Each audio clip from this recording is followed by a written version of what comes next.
Our story begins with the haggard face of a man. He was carrying a huge spike on his back. It was part of a huge defeated monster.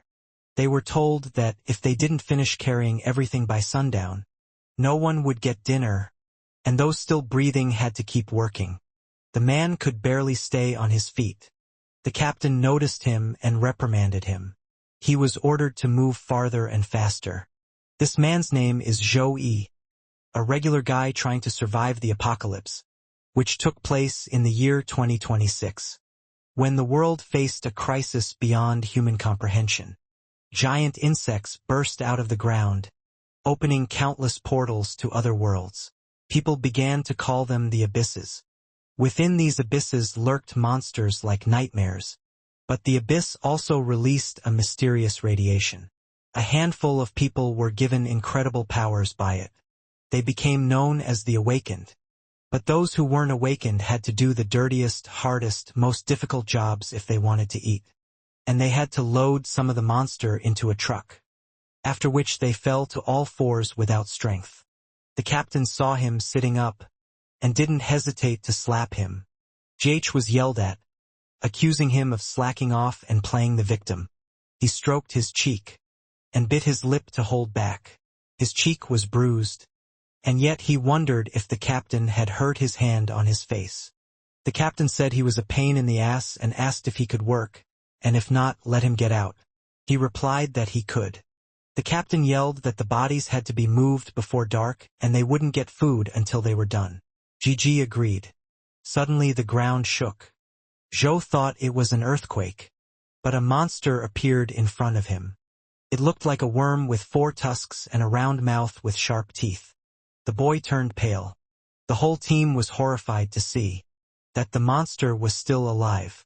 They rushed to escape. The captain saw him and thought that running away wouldn't save them. He made a decision. Suddenly a gunshot rang out. Zhou was shot in the leg. The guy was shocked, for he realized everything at once. When he turned around, he saw the captain had shot him. He fell down and the captain ran past him. As he ran away, the captain told him that weaklings should be bait. Now GH realized that the captain had left him as bait so the others could escape. He wondered why. After all he wanted was to survive. And yet it was so damn hard. Zhou realized that someone like him, weak, powerless, had been doomed from the start. And he cried. When he opened his eyes, he saw an insect crawling on his arm. The guy figured that only cockroaches had an easy life, because they could eat anything while he struggled every day just to find food. And they're practically unkillable, since even the radiation of the abyss couldn't destroy them. The monster was already behind him, and the guy thought if there's a next life, being a cockroach wouldn't be so bad. Eventually the monster ate him. In the meantime, several screens came up, announcing that human transformation had been initiated and the evolutionary system activated. A bunch of failed reconstruction attempts were made, until by 1,600,000 reconstruction attempts had succeeded. When he opened his eyes, he saw a dirty place. JH wondered if he was dead. He raised his hand, and it wasn't a human hand. Then the guy went to a nearby mirror and saw his reflection. He was shocked, like what people get when they see a cockroach, because he looked like one. His scream filled the dumpster in the next second. He looked at his 2 extra arms in amazement, but it felt like they had always been there. The only thing that was out of place was a strange muscle on his back. It moved. They were his wings. They made him take off, panicked and wanting to stop. And then he hit the wall and fell. He realized that when he tensed his back muscles slightly, his wings moved on their own. Suddenly Zhou was angry because if he knew it would be like this, he would have asked for something better than a cockroach. Someone appeared and called him ungrateful. The golden cockroach hovered in front of him, offended that he was mocking the cockroach god's blessing. The cockroach god declared that in 5,000 years, he was the first person to ever pray for his power. He was going to give him the strongest abilities, but now he could see that the one was sorry. The cockroach was shocked. The guy called the cockroach a system, but then corrected himself father. Then he apologized. The cockroach god said nothing. Then he disappeared. The system screen appeared and showed that the system had shut down because the cockroach god didn't like him. He realized that he had just pissed off his cheat code.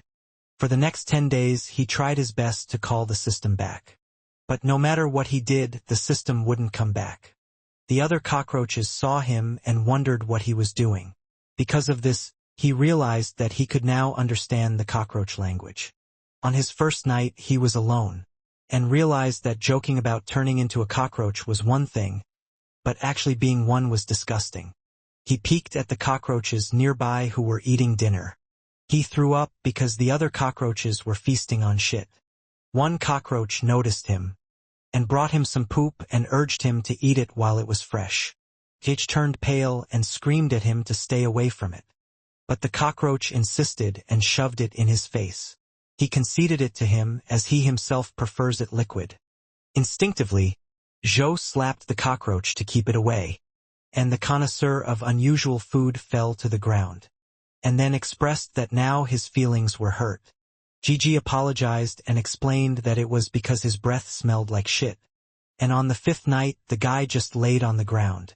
He cursed his genes because now even poop was starting to smell nice. Jh knew he had to find food soon, or he might actually wander into a pile of manure in his sleep. The guy rummaged through the plastic wrappings, because sealed packaging usually stops regular cockroaches. But not his. Based on his human knowledge, he expected there must be something edible in the trash pile. He saw a plastic package labeled expired for 3 years. He rushed to open it. The system notified him there was an expired egg yolk paste. It has about 385 calories, and to him it's edible. He thinks it's disgusting, but his stomach rumbles loudly.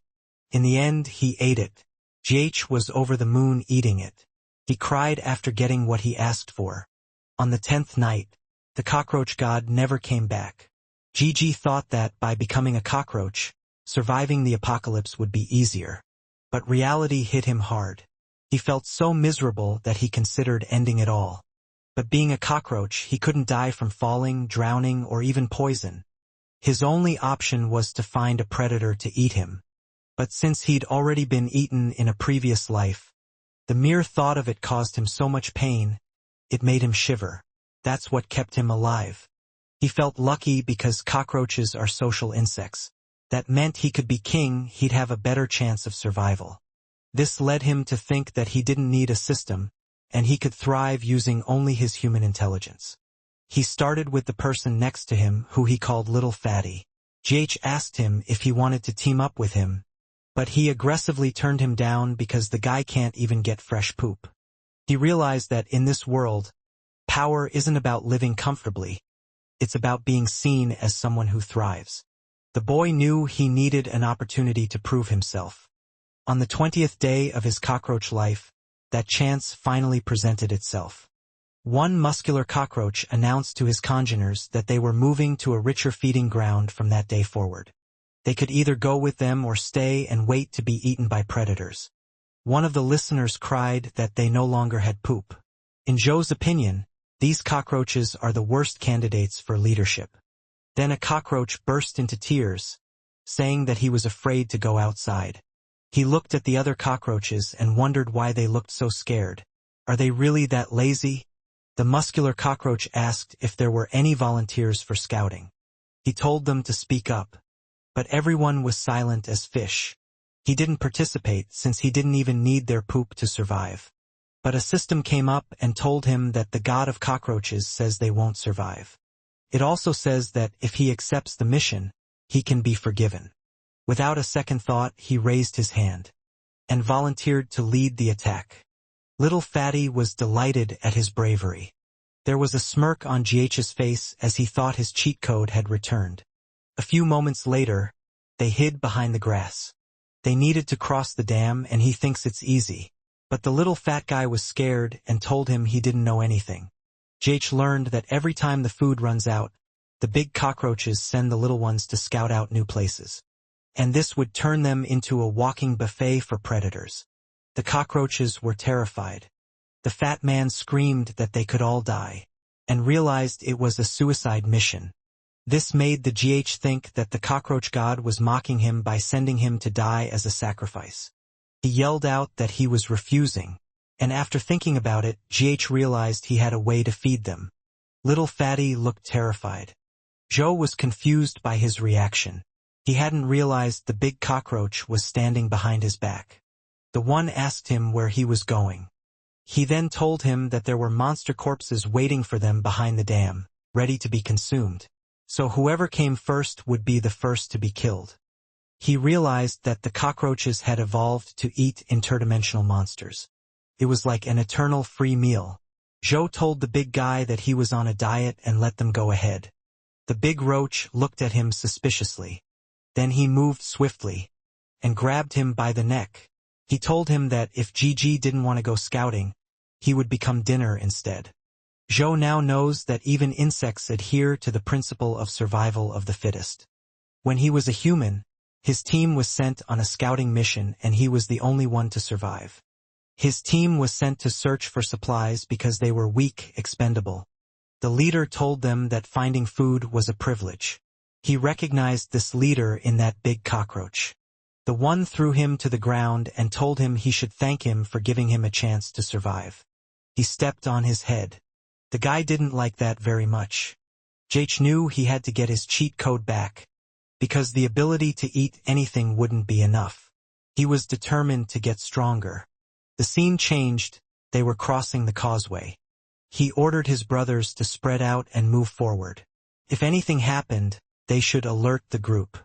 He told the little fat guy to stop clinging to him, but he was too scared. So he looked ahead. The kid was very concerned because they weren't and close to the river, but there were breakwaters here. The big roaches breathed a sigh of relief that they were halfway across and nothing had happened. They were ready to move because they couldn't let these brats get the best of them. They rushed forward, flying, thinking that if there was danger, the brats would be eaten first, and was annoyed that they could fly and still order them to go scouting. He called them cowards, and someone was watching. Suddenly he noticed something behind him. He saw big red eyes. He became frightened. Then he thought it wasn't rocks. They were toads.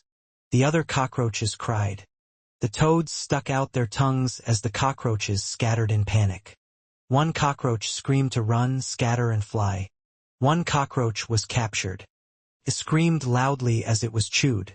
Several more cockroaches were eaten.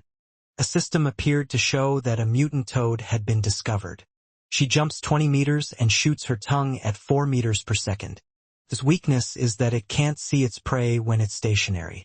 He shouted for everyone to freeze, because they can't see anything that isn't moving. He ordered them to lie down and not breathe. Suddenly, the cockroach god gives E a choice. One choice is to follow the rooster, that is, to choose a safe path to escape. And the other is to save a fellow cockroach and gain his first loyal follower on his way to becoming king of the cockroaches. At first he thought he couldn't become king if he died. It was the obvious choice for him, until he heard the howls of a little fat man. With terror in his eyes, he looked up at him. He remembered his experience then. The thing he wished for most, what he never dared to dream of, was not to become a cockroach. He just wished then that someone would turn around and save him even when death was imminent. The cockroach god had started the countdown, and GH still longed for someone to save him. He grabbed Fatty and hurriedly flew away, lecturing him that it was time to go on a diet. Fatty said, "Bro, I love you." And GH told him to shut up because his breathing was distracting him. He got worried when suddenly a shadow fell on his face. It was because they were flying straight into the toad's mouth. He knew they were doomed. Then he looked at Fatty and made a decision. He flung him away from the jaws.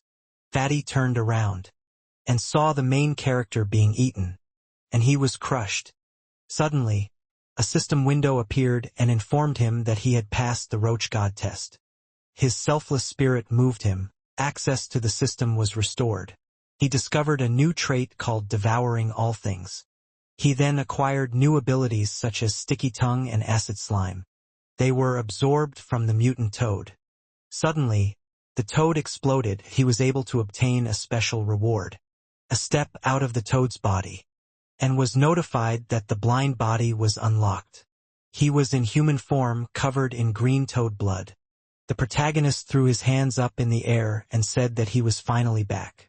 The cockroach god said that even in the most desperate situations, he had upheld righteousness, so he was worthy to be his successor. And Zhou asked if this meant that he would no longer have to remain a cockroach.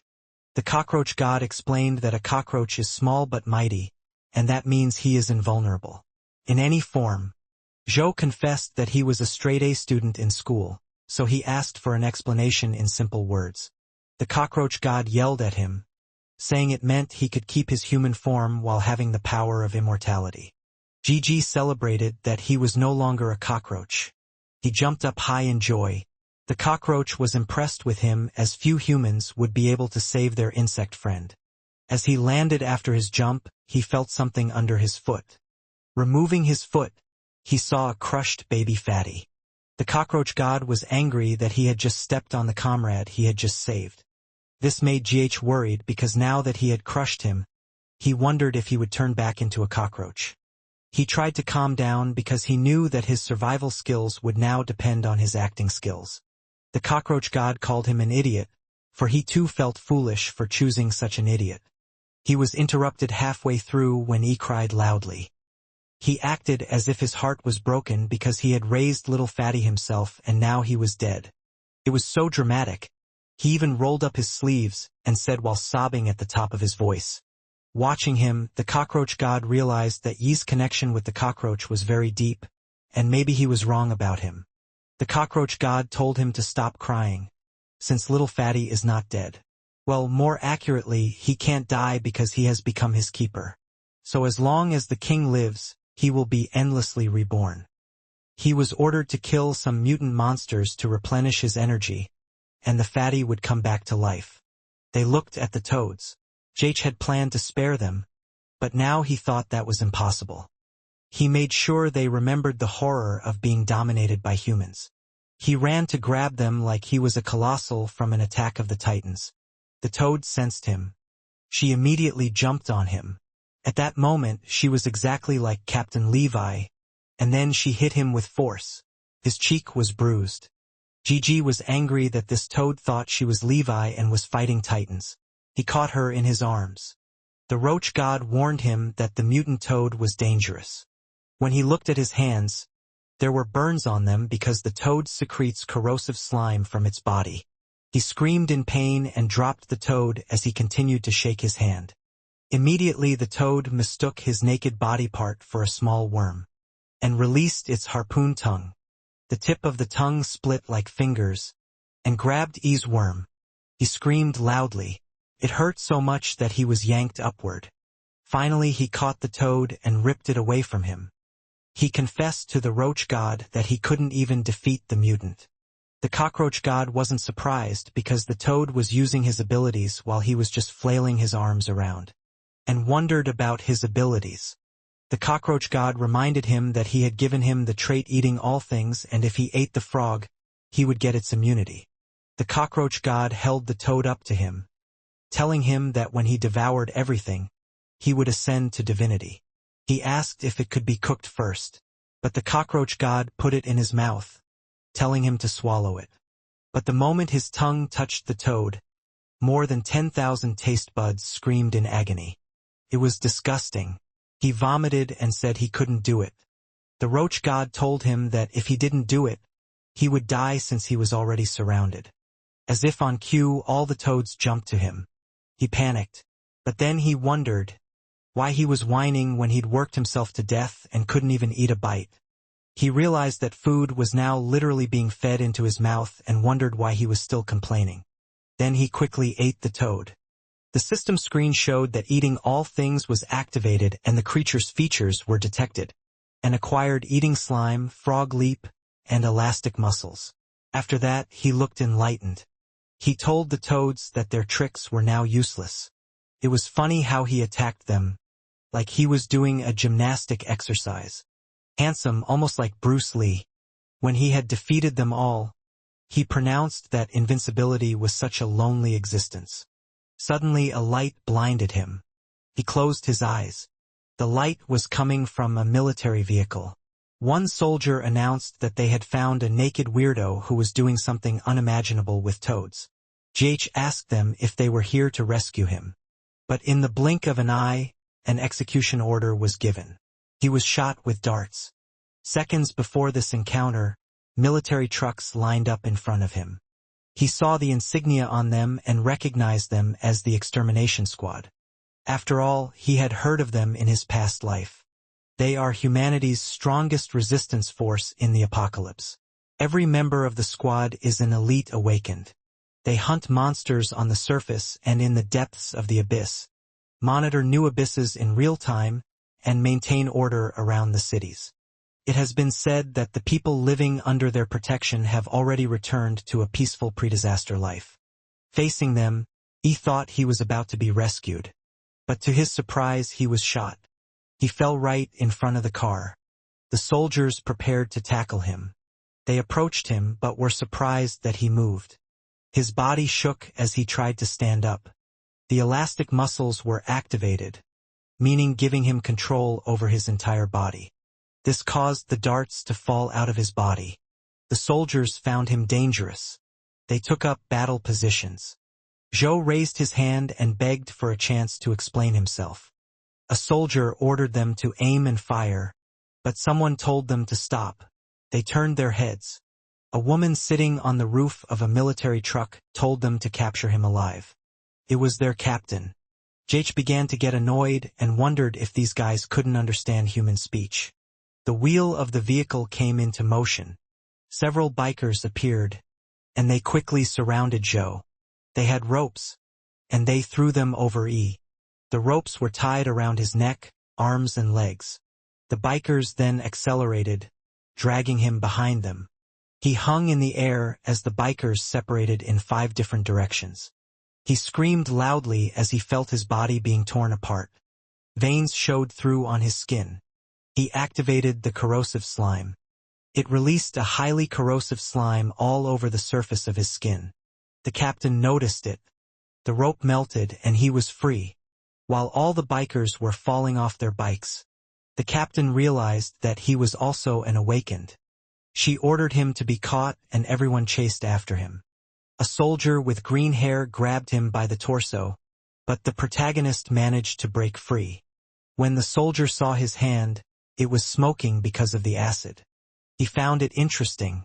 Suddenly there was some more movement. Another soldier tried to catch the GH. He jumped up high and tried to hit him, but Zhou was able to dodge. Debris flew everywhere. Another soldier, this one with a baseball bat, got in front of E.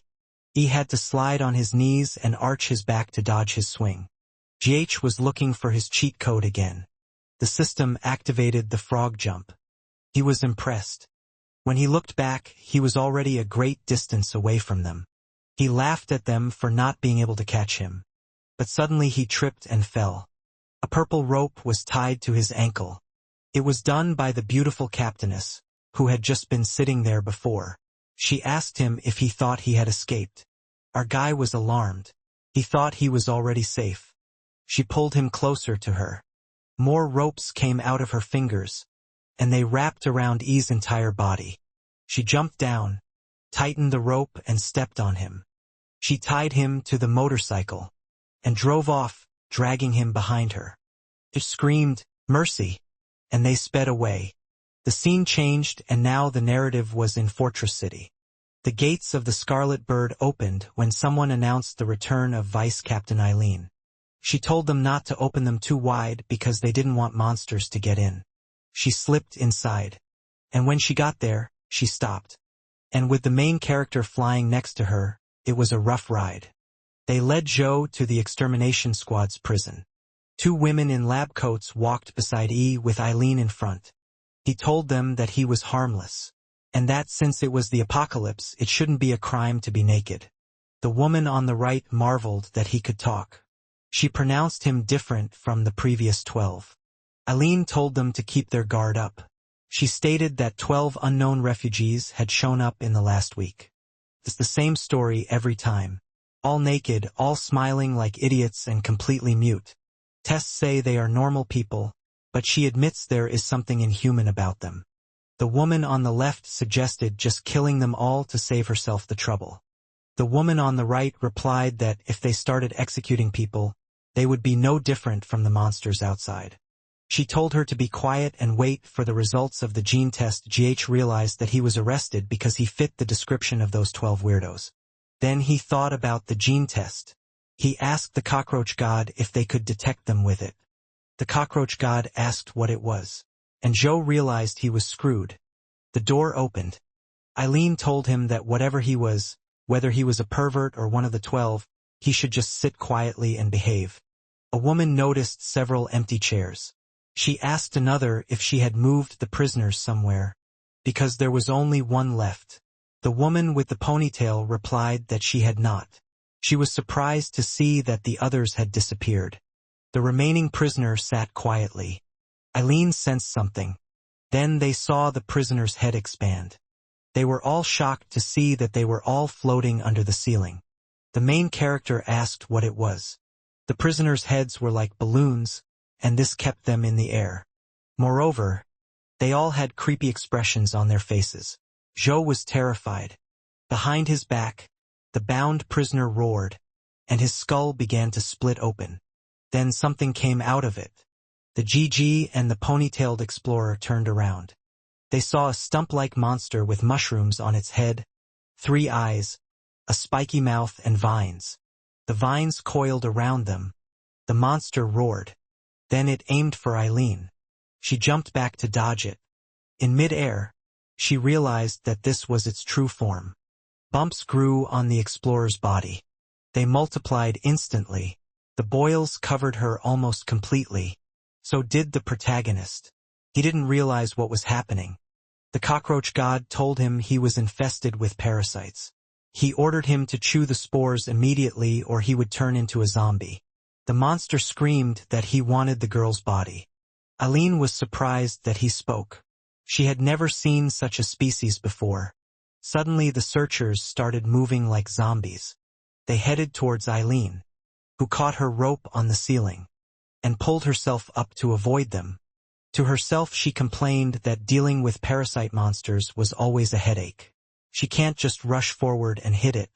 She knew her abilities were practically useless here, and she didn't have any magic crystals with her.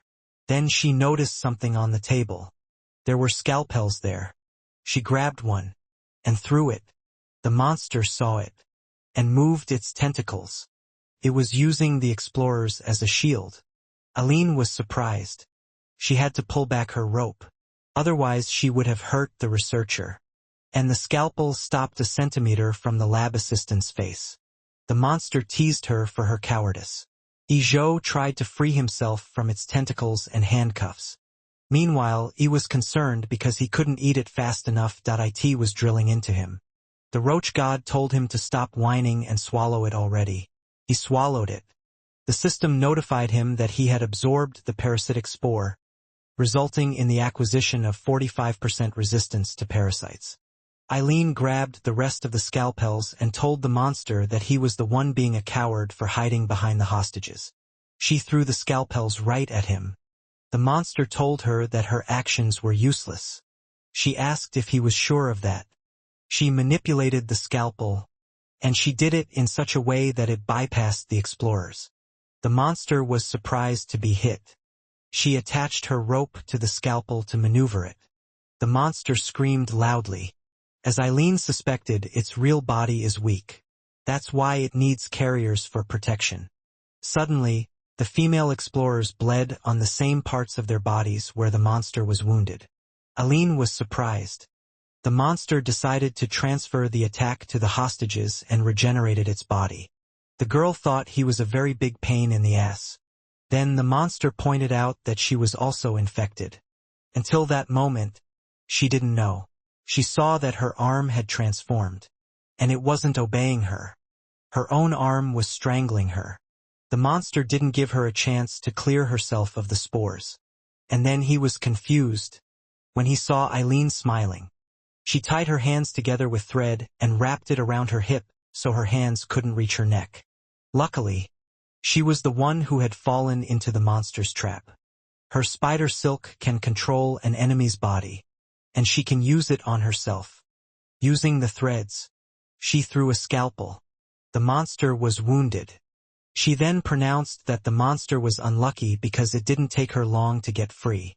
The monster told her that if she kept twitching like that, she would bleed out and lose her ability to fight.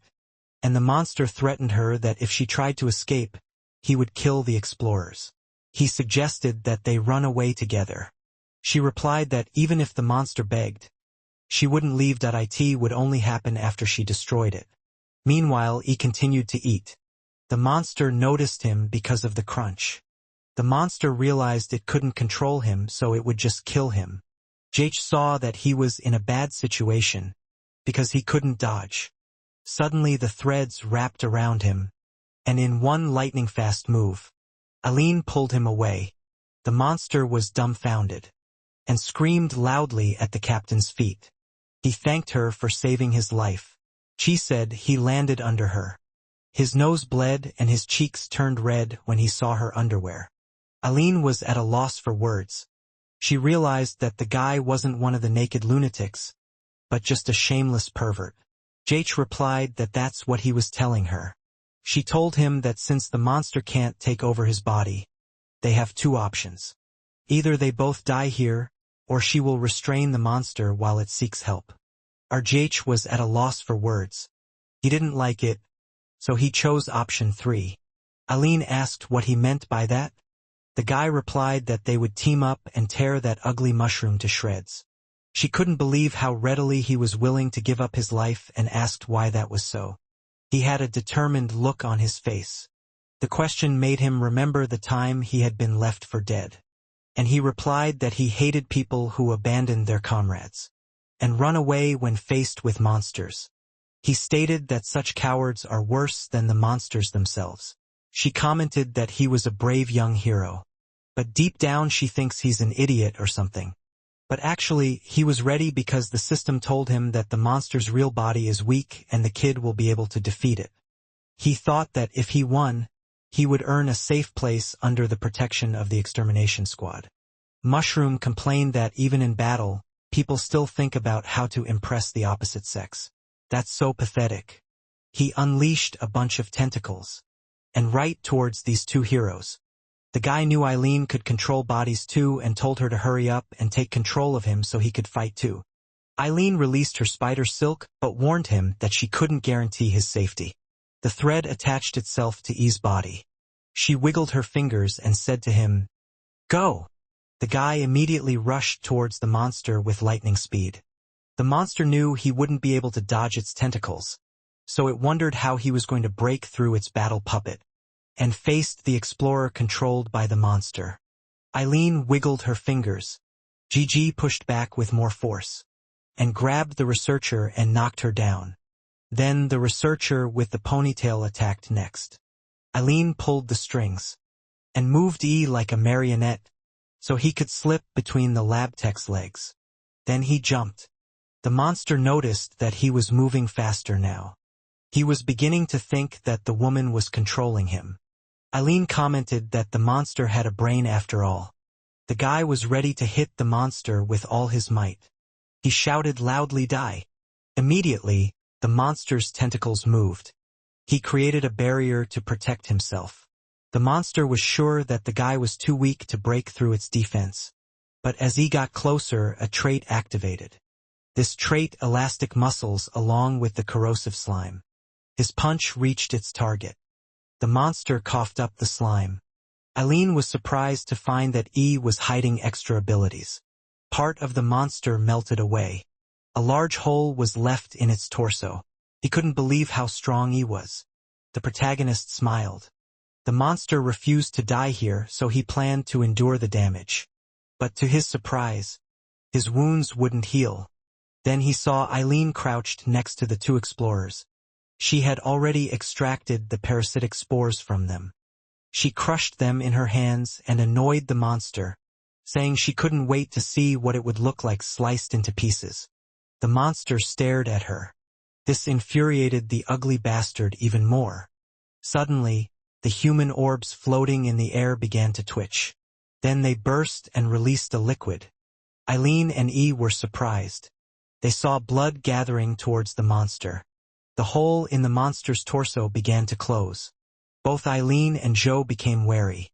Then, the monster became viscous. His body transformed. It now looked like a giant red slug with sharp eyes. When it completed its transformation, he looked like a muscular red bipedal monster with 4 eyes, sharp teeth and a long tongue. Both Eileen and GH became even more wary. The monster told them that they were the first humans to see this form. He hoped they wouldn't disappoint him. In the blink of an eye, his fist was already at Eileen's face. He was that fast. When his fist hit its target, she was thrown back. And she collided with the wall. The guy next to her was surprised. They didn't expect him to be that strong. She could tell he was on a whole different level than before. She saw him reaching for her. He grabbed her head and slammed her to the ground. As he dragged her, a mark was left on the ground. Then the monster threw her off. She was already coughing up blood. She remained lying on the ground in a fetal position while the monster looked at her. He felt the impact hit his body. He turned around and saw E. He realized that the attack was coming from him. Joe knew that they were in a bad situation. The monster shortened the distance to him and didn't hold back and hit him. He collapsed to the ground, right along with the researcher. Our guy was already out. The system warned him that all his bones were broken and his internal organs were severely damaged. Since the system detected a fatal wound, the immortality trait was activated.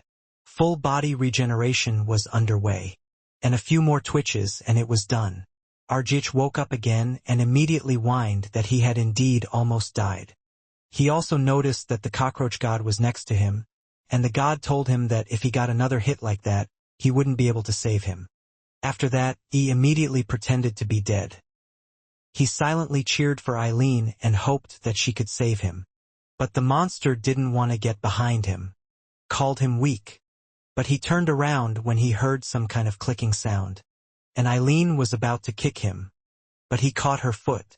She had no idea how it happened. Her leg was pulled. Grabbing her leg, the monster threw her from side to side, slamming her to the ground with brutal force. Then the monster threw her off. She collided with the ceiling and spit out more blood. The monster grabbed the chair he had been tied to earlier. By this point, Eileen was already falling from the ceiling. He picked it up, complaining that it was so uncomfortable. Using the chair, he hit her like a baseball, and she slammed back into the wall. More blood flowed from her body. She was in pain as both of her legs were broken. However, she didn't give up as her arms were still working. Joe witnessed this. He couldn't believe that even Eileen, the vice captain of the extermination squad, couldn't defeat this thing. He wondered if there was anyone who could save them. Someone called out to him. It was the explorer, and she told him to tell the vice captain to unleash her full power. She opened her palms and revealed a red gemstone. Joe saw it and reached for it. But there's a problem. He has no idea how he's going to get it to her. The cockroach god suggested that if he pushed his elastic muscles to the limit and rushed forward, he might find a loophole. Joe judged from his calculations that there was a 10% chance of success, and replied that this was basically a death sentence. The cockroach god pointed out that it was either a 10% chance of survival or a 100% chance of dying. H gritted his teeth, pondering. He could only curse as his body began to move. Then he activated the elastic muscle trait, screamed loudly, and rushed forward. The monster noticed him. The roach god noticed that the monster's reaction was even faster than expected. So with that, his chance of success dropped to 5%. He could only go all the way.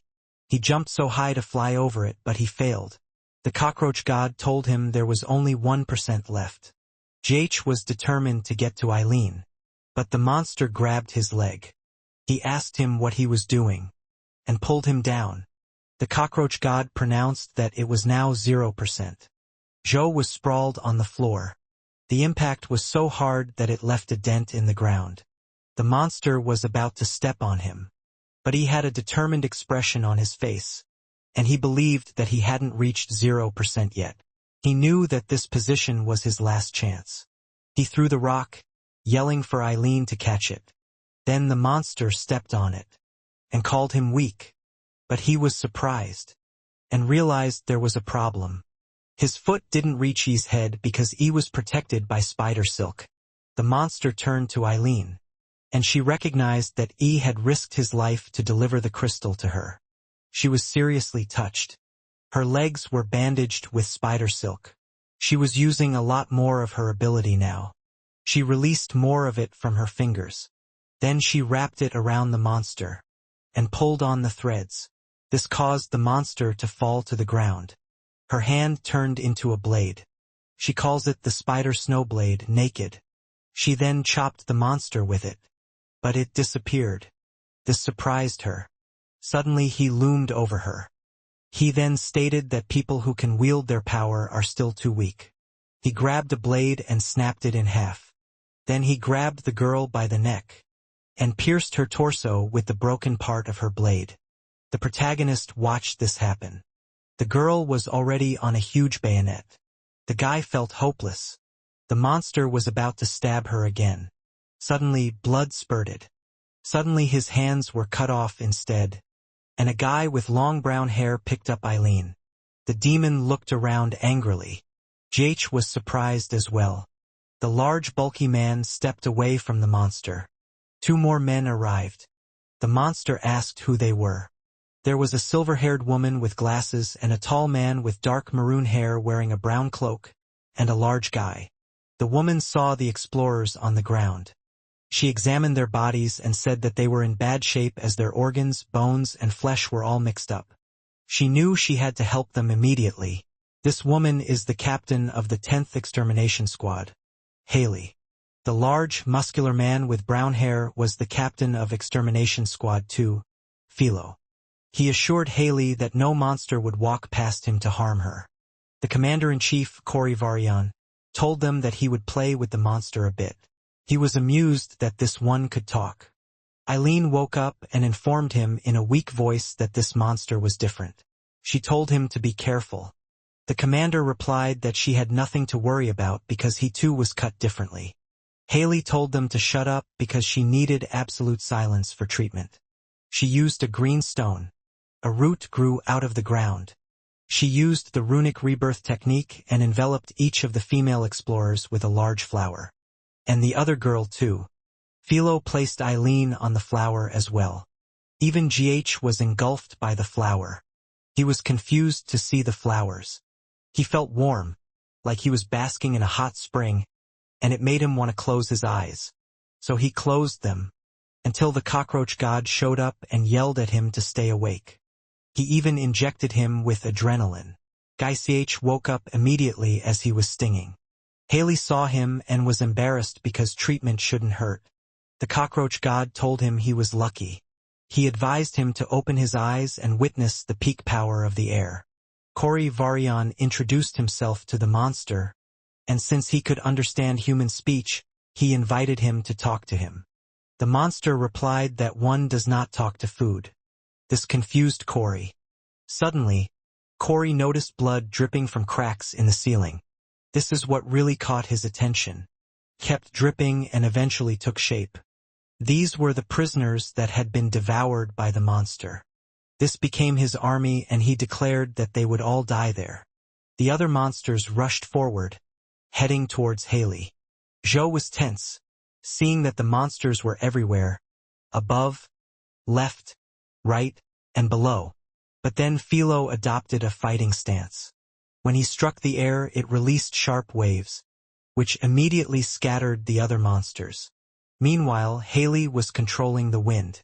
JH noticed it swirling around the flowers, until it formed a barrier cyclone that destroyed the monsters.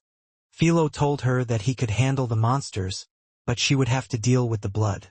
She was annoyed but let it pass by her ears. Ye's jaw dropped as he witnessed the power of the captain level awakened. The monster was pleased with himself that he had managed to apprehend the 2 captains. Now the first one he planned to eliminate was Cory. Some monsters turned into liquid. The main monster screamed loudly while absorbing the others. Then his body transformed. Next to its head, it created 2 more heads and arms, one on each side. It was now a giant, ugly monster. The main character exclaimed that it was so unfair. Cory expressed that he envied guys like this monster, since they could get bigger whenever they wanted, and he had to try harder. The monster threw a punch, but Cory dodged it quickly, so the blow didn't hit him. He then teased the monster, saying that it had almost gotten him. The monster got even angrier. He tried to hit him again, but he jumped to dodge. He then ducked low to dodge the next attack. The monster kept attacking, but the soldier was nimble enough to dodge everything. The monster was getting annoyed at him, but he didn't give up. Cory jumped. He saw that the monster had become flexible, and one of its vines wrapped around his torso. The monster told him he was finished. But he drew his sword and sliced the monster thoroughly.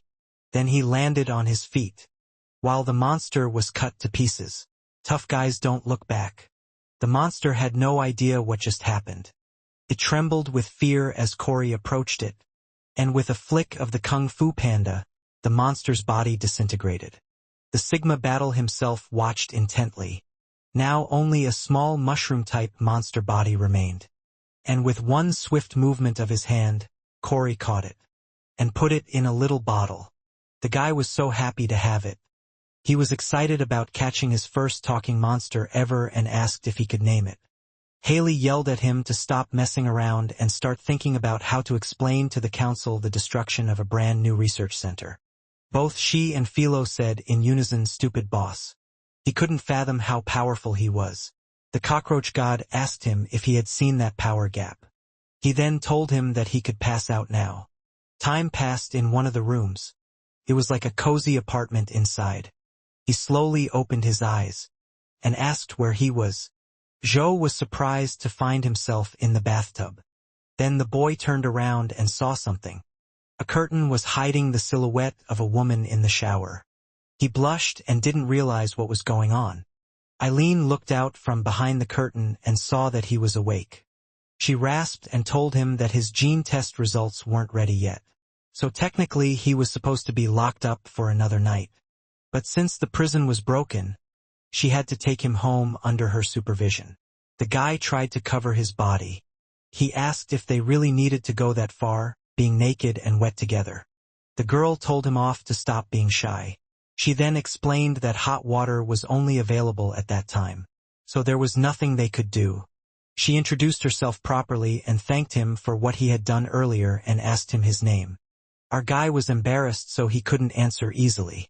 But eventually he manages to give his name. She told him to move over and plunged into the bathtub. The protagonist looked very uncomfortable. She then told him to turn around and lie down so she could check his wounds. He blushed even more when he felt her hand on his back. The guy couldn't understand why she had no concept of personal space. If this continued, something bad was going to happen. His thoughts were interrupted when she exclaimed that it was impressive. All of his wounds were completely gone and not even a scar was left.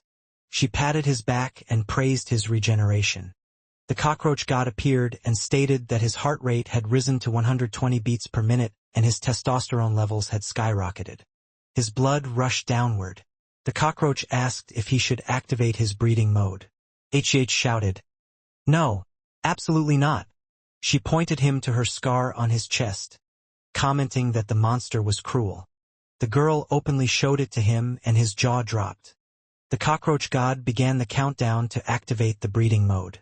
Before he could count to 1, Zhou immediately got up from the bathroom and left after wishing the girl good luck washing herself.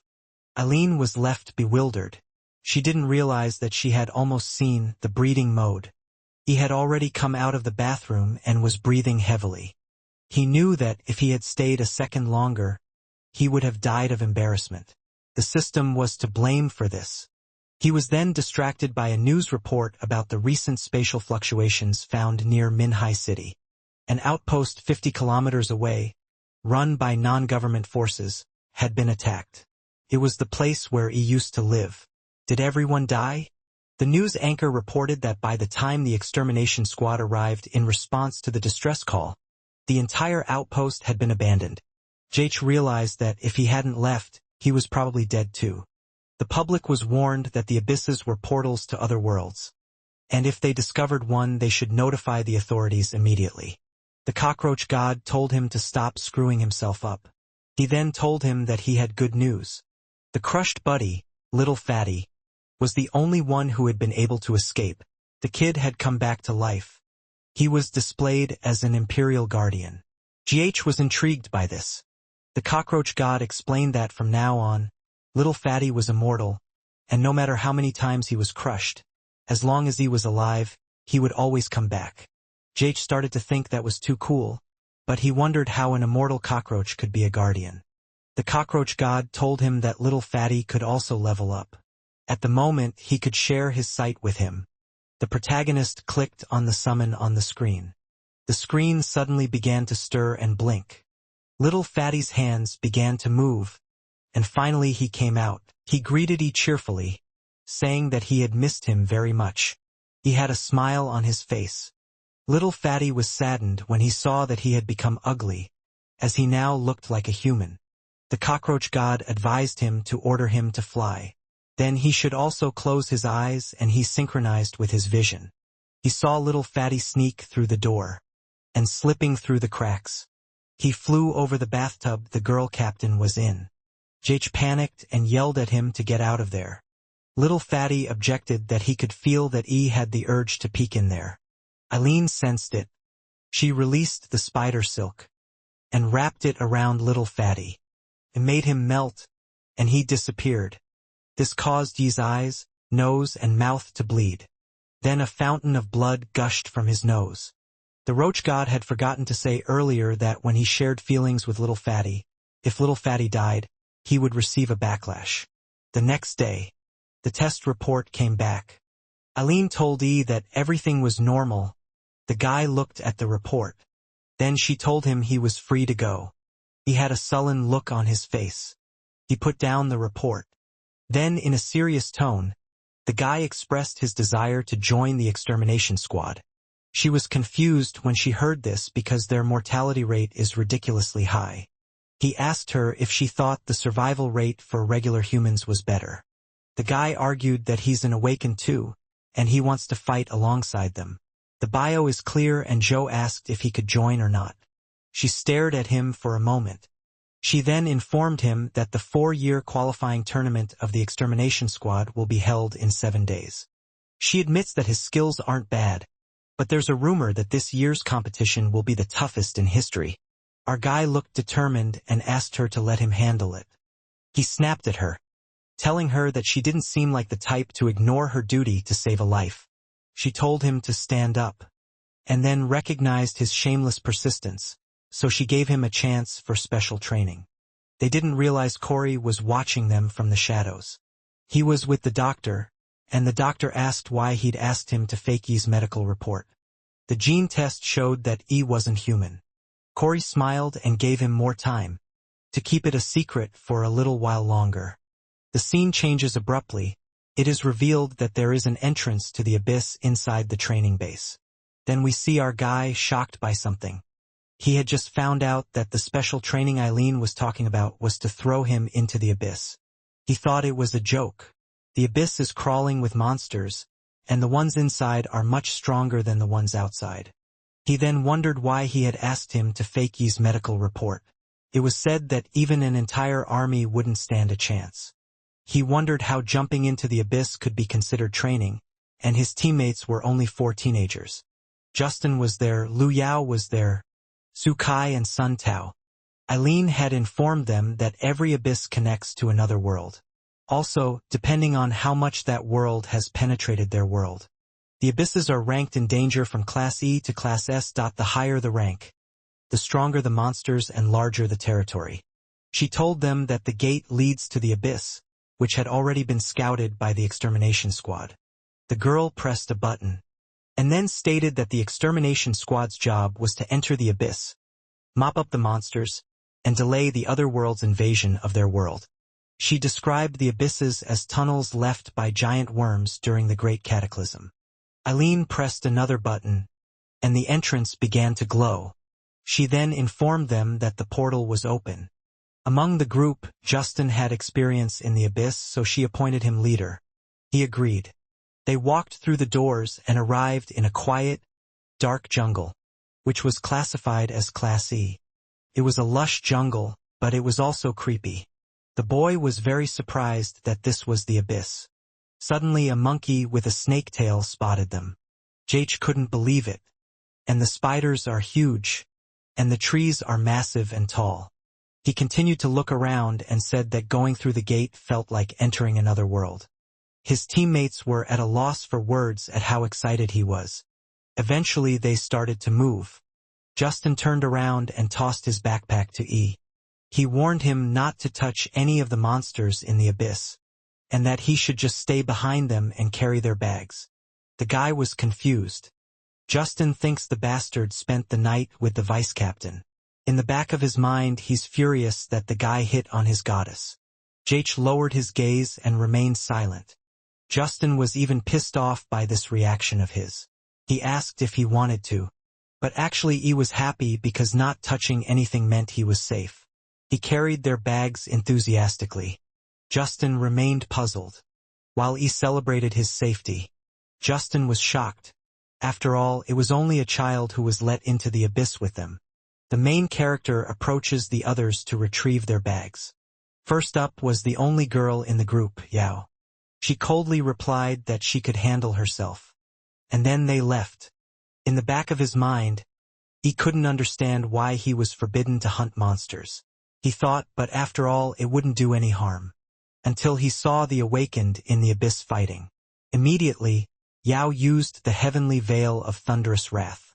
She struck the monsters in a large area with electricity. All of them shook and screamed in pain. Then Justin swung his sword and sliced through several monsters at once. The crystal weapon of the awakened absorbs the abilities of the monsters when they kill them in the abyss. It's like gaining experience in the game. And the more they kill, the faster they level up. Eventually he learned that even the best awakened in his age group get tired from the constant fighting. Justin had already killed 310 monsters and finally leveled up. But he was done differently. He put on his napkin and began his meal. It was as if he was eating at a fancy restaurant, but really he was just eating the dead monsters around him. From this, he acquired a trait called long arms of a snake monkey. Basically, he doesn't need to kill monsters. He just eats a piece of them and gains their trait. He kept eating and more traits were acquired and enhanced, such as resistance to poisons, jungle adaptation, and more, as well as improving on the 6 things he already had.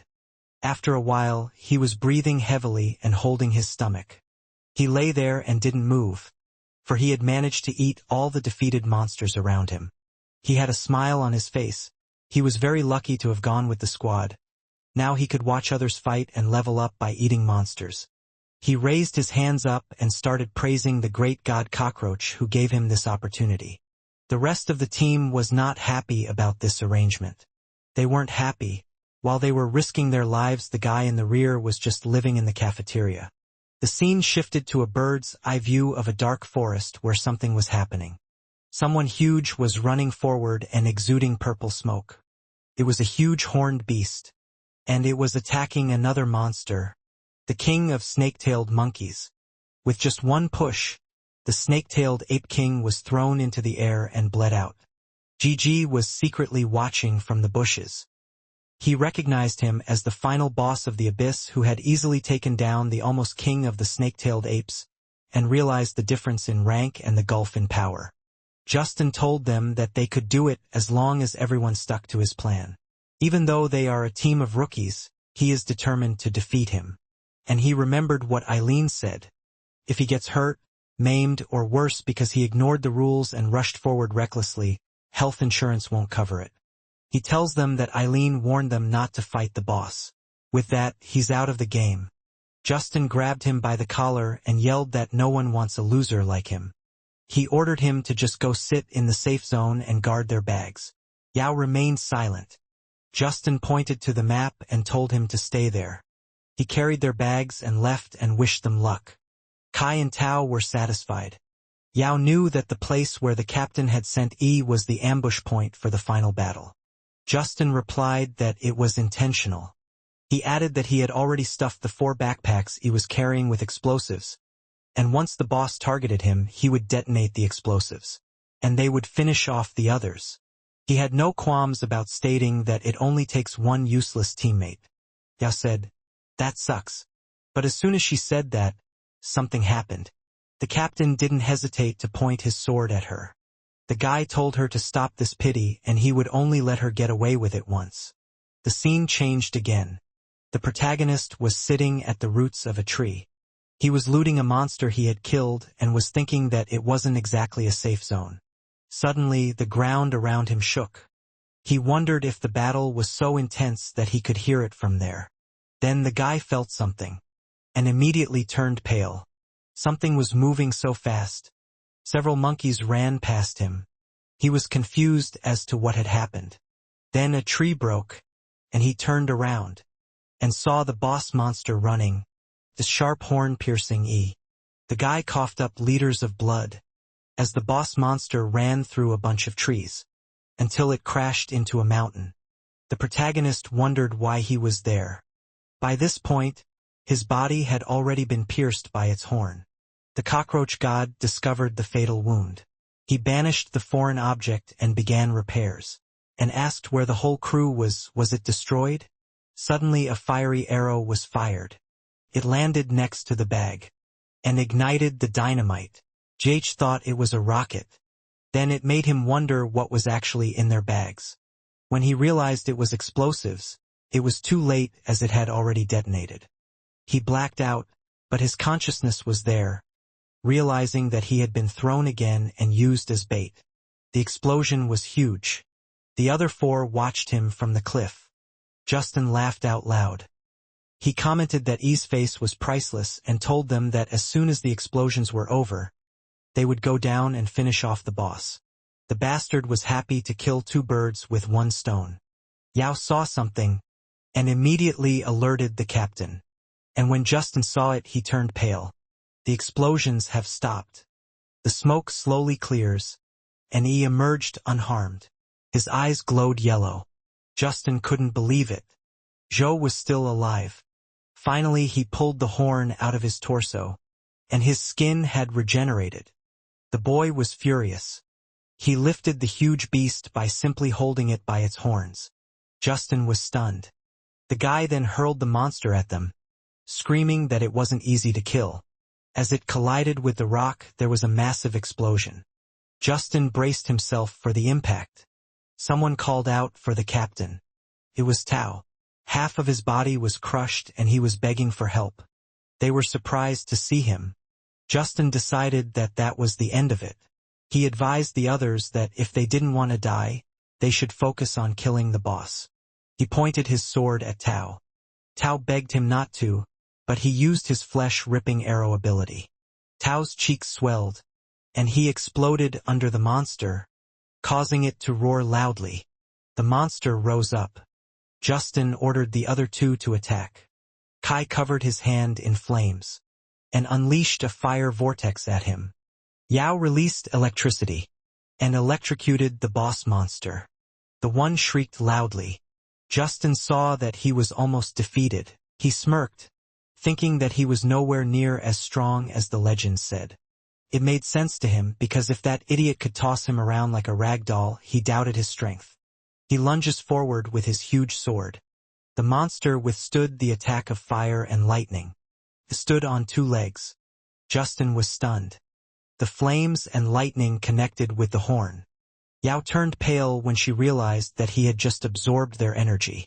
She told them to stop using elemental attacks because the more they hit him, the stronger he got. Justin realized they couldn't win because he was too strong. He noticed something in front of him. His eyebrows furrowed in a frown. Then he hit Kai from behind. Kai was surprised. He collapsed on the ground. Yao couldn't believe Justin. But Justin aimed at her next, and she collapsed too. Justin told them that they were just getting in the way underfoot, so let them do some good before they died. That they, on the contrary, should be grateful. Then he ran off. The boss monster approached the fallen people. He lifted his foot and crushed Kai to death. He was about to do the same to Yao. But something moved very fast. It was none other than Zhou. He ran up so fast and grabbed Yao. The girl immediately asked why he only saved her. The guy stared at her sadly. He then replied that back then she was the only one who didn't bully him and let him carry her backpack. He had an idea that because of his weakness in his past life, people had treated him like cannon fodder without a second thought. And now, as a cockroach, he was weak again, so he decided to give way and die for the sake of the bigger cockroaches. He also didn't provoke anyone, and yet he was betrayed. He had learned that in this world, only the strong had the right to control his fate. Therefore, he was determined to become stronger. Someone called out to him and asked for help. It was Justin. The monster crushed the bastard with his foot. Gigi immediately reminded him of his own words. That no monster should be touched by him. Then he smirked at him. He was furious. And just like that, he was crushed. JH turned his attention to Yao. He used soporific pollen. Soporific flower pollen causes unconsciousness when inhaled in large quantities. He knew it was best to keep his monstrous abilities to himself for now. So it was just him and the boss monster. He came face to face with him. Our guy at this moment was just showing off his aura and announced that he was using it as a stepping stone to power. The monster prepared to attack. JH immediately stuck out his tongue until he grabbed onto a branch. His shooting tongue ability activated, and he was able to pull himself up to dodge the fleeing monster. By this point, he had absorbed so many abilities and knew it was time to use them. He activated the rain mantis scythe. The forelimbs of the rain mantis were capable of cutting through prey with ease. A few rocks cracked, but when he tried to cut the monster, it was too hard. Even after reinforcing his scythe, cutting through the boss would not be easy. But even if its outer shell turned into armor, the monster itself would still be inside. The guy saw the belly that looked like a weak spot, and pierced it, followed by a quick rush of blood. The monster roared loudly. JH gained confidence that this might work. But the monster stared at him. He turned around and threw him into the air. Bleeding, JH bounced off the ground into the forest and ended up crashing into a mountain. He coughed up blood. The guy realized that despite its large size, the monster was fast. The boss immediately released electricity through his horns and tried to hit him with it.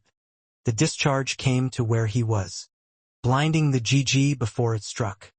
It was so powerful, covered a wide area. Smoke enveloped the forest.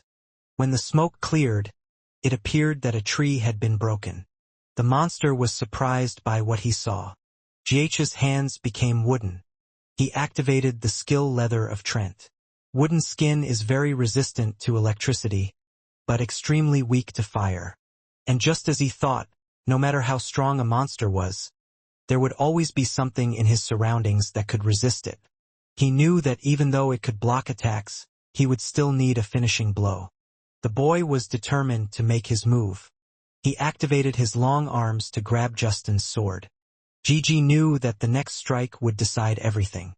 So he raised his foot, and as he stomped on the ground, he activated the Trent vines. It's a weapon that Trents use to catch their prey. And when they move in groups, they release countless vines. And these vines can catch any creature in the jungle. The monster roared loudly as the vines covered its body. Joey flew up and was ready to attack. He put all his strength into this move. But the boss monster was also determined to survive. It had broken free from the vines. And he couldn't believe it. He didn't have time to dodge. He activated his elastic muscles and strengthened them. The sword collided with the monster's horn and broke. The guy had to retreat.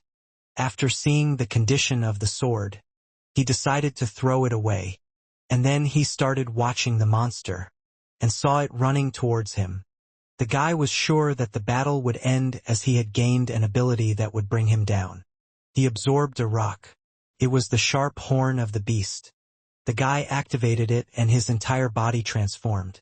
He was covered in armor, and both of his arms had large spiked blades. He moved quickly. The monster met him head-on. As soon as they collided, a blinding light flashed. It flickered a little more, and then it stopped, leaving GH breathing heavily. They had destroyed a good portion of the forest. Zhou was bleeding, but he had successfully defeated the monster. Suddenly, a key appeared. It was the key to the secret realm. Using this item for a limited time gave access to the secret realm. GG had no idea what the secret realm was. Meanwhile, beyond the abyss, a training accident was reported. There were 3 dead, 1 seriously injured and unconscious, and 1 with minor injuries. Medics were called. A man grabbed someone by the collar. The officer angrily ordered E to tell what had happened in the abyss. He questioned why he was the one left alive. Zhou didn't know what to say. He thought about just saying he was lucky, but realized that would be too fake. Someone patted the officer on the shoulder.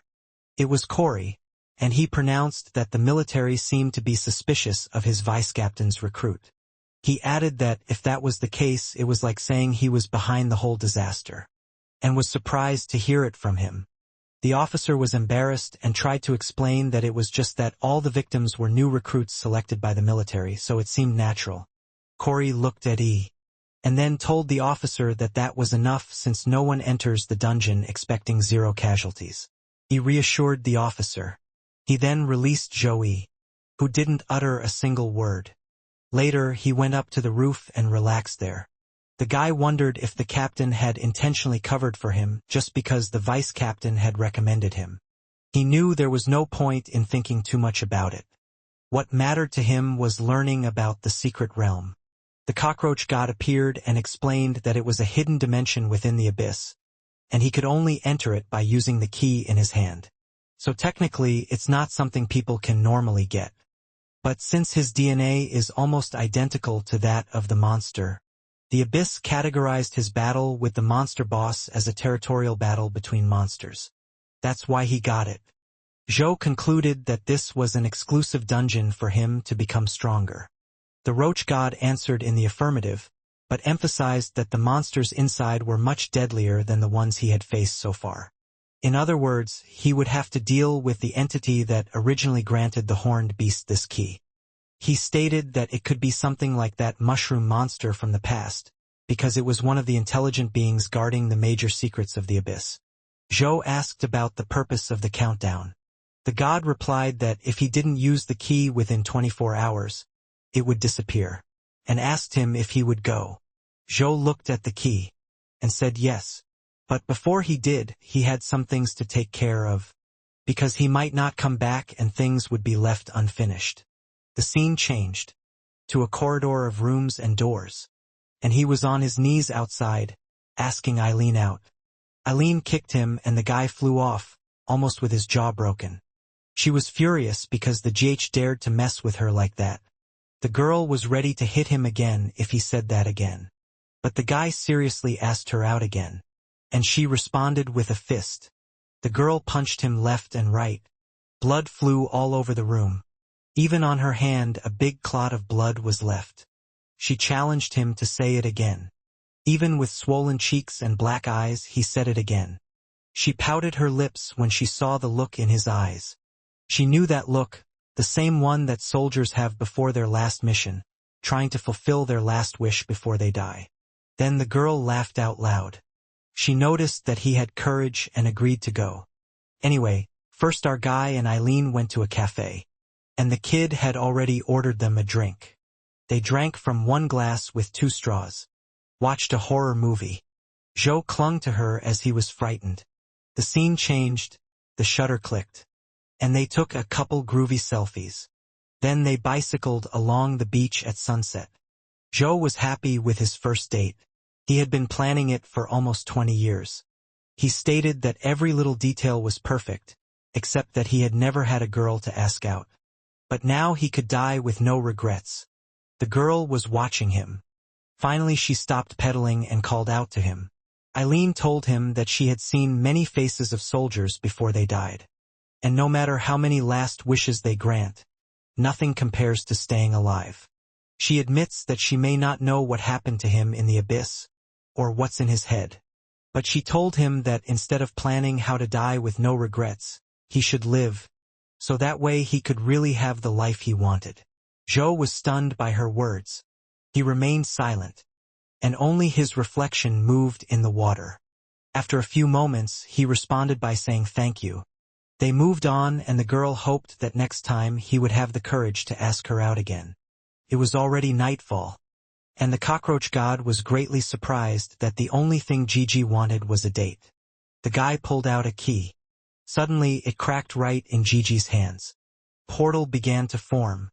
It opened right in front of the protagonist. Entering it, he knew the cockroach wouldn't understand him. But it was his own way of closing a chapter of his past life. And with those thoughts, he disappeared completely. The portal had closed. He had arrived in a secret realm, the forest of the dark tree. But the guy was very surprised to see the snake-tailed monkey again. It was the same species as earlier at the training ground, except its danger level was definitely higher. The previous one would have run away. But now it was different, and activated his sharp horn of a heavy-horned beast. He lunged forward sharply. But he still looked like a bug compared to the huge monster. With quick movements, he slashed his arm, and blood flowed. He aimed for its scruff. But another monster came from behind, and grabbed his leg. He was thrown and crashed into a tree. The main character's lungs are having a hard time. Immediately all the other monsters around rushed at him. And then one monster grabbed him with both hands, and ripped him in half. His upper body separated from his lower body. Then he fell on a tree branch, and was breathing heavily. He activated the sleeping pollen, and smoke enveloped the branch he landed on. He then began to regrow parts of his body. The immortality skill was activated. He noticed that the monkeys were only slightly weaker than the heavy-horned jungle beast, but there were too many of them. Without immortality, he would be finished. He realized that he wouldn't be able to defeat them head-on. Then he realized that the environment of the secret realm was like an abyss, which means there must be predators that prey on these apes. He thought about how the monkey had been overpowered earlier. The pollen scattered and the monkeys saw him on a branch. Gigi planned to lure the monkeys into their predator's territory. So he activated the frog's jump. He jumped to the next branch, thinking he still had a chance. The monkeys roared loudly and chased after him. And so it went on for a long time, until one monkey grabbed his leg. But he aimed at it, and using the acrid slime to break free of its grip. Suddenly, the guy saw something. He found what he was looking for. It was those spiders. They were called giant hunter spiders, and their class was guardian. The main character changed shape. He became bird-like.